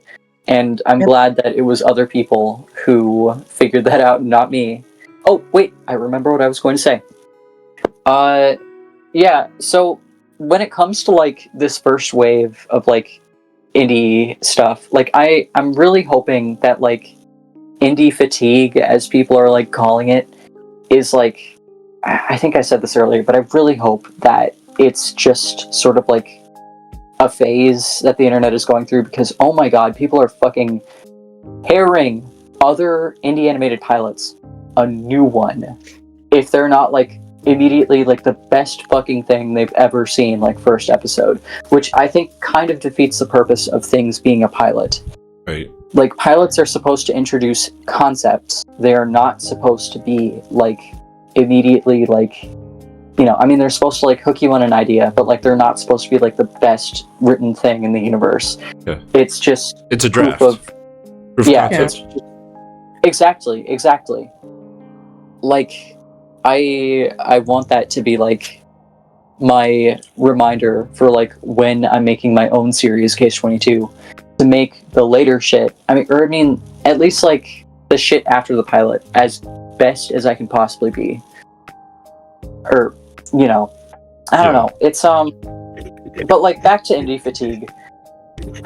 It's like, again, it's probably a phase because like, you know, people have been clowning on like series that are like, oh, you know, everyone's trying to do a fucking animated sitcom or whatever, like fucking like Izzy, you know, the YouTuber like Izzy's or whatever her name is, like she made this animated pilot called like Trash India, and it got like slammed because people were like, oh, it's a fucking like, you know, sitcom with 20 somethings and like all that, and it's boring. And I'm just like, I mean, like, yeah, it's like, I mean, on one hand, it makes me glad that I didn't go with Our Lovely Dystopia first, but on the other hand, it's like, I might have to bleep that though. I don't want to. Like, we can't leak that yet. Yeah, it's chill. It's chill. It makes me glad that I didn't go through with my first project, but like on the other hand, it's like, oh my god, like it's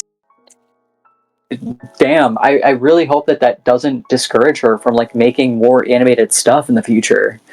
Like, I want her to continue making like cool shit because I care about Izzy as a creator. I watch her video essays. Like, I think that she is very good at what she does, and like, you know, at least on the video essay. And I haven't seen Trashlandia, admittedly, but like, I'm not really all that interested in watching it. I just heard that the backlash was like fucking crazy. I saw some of the backlash, and I was like, what the fuck?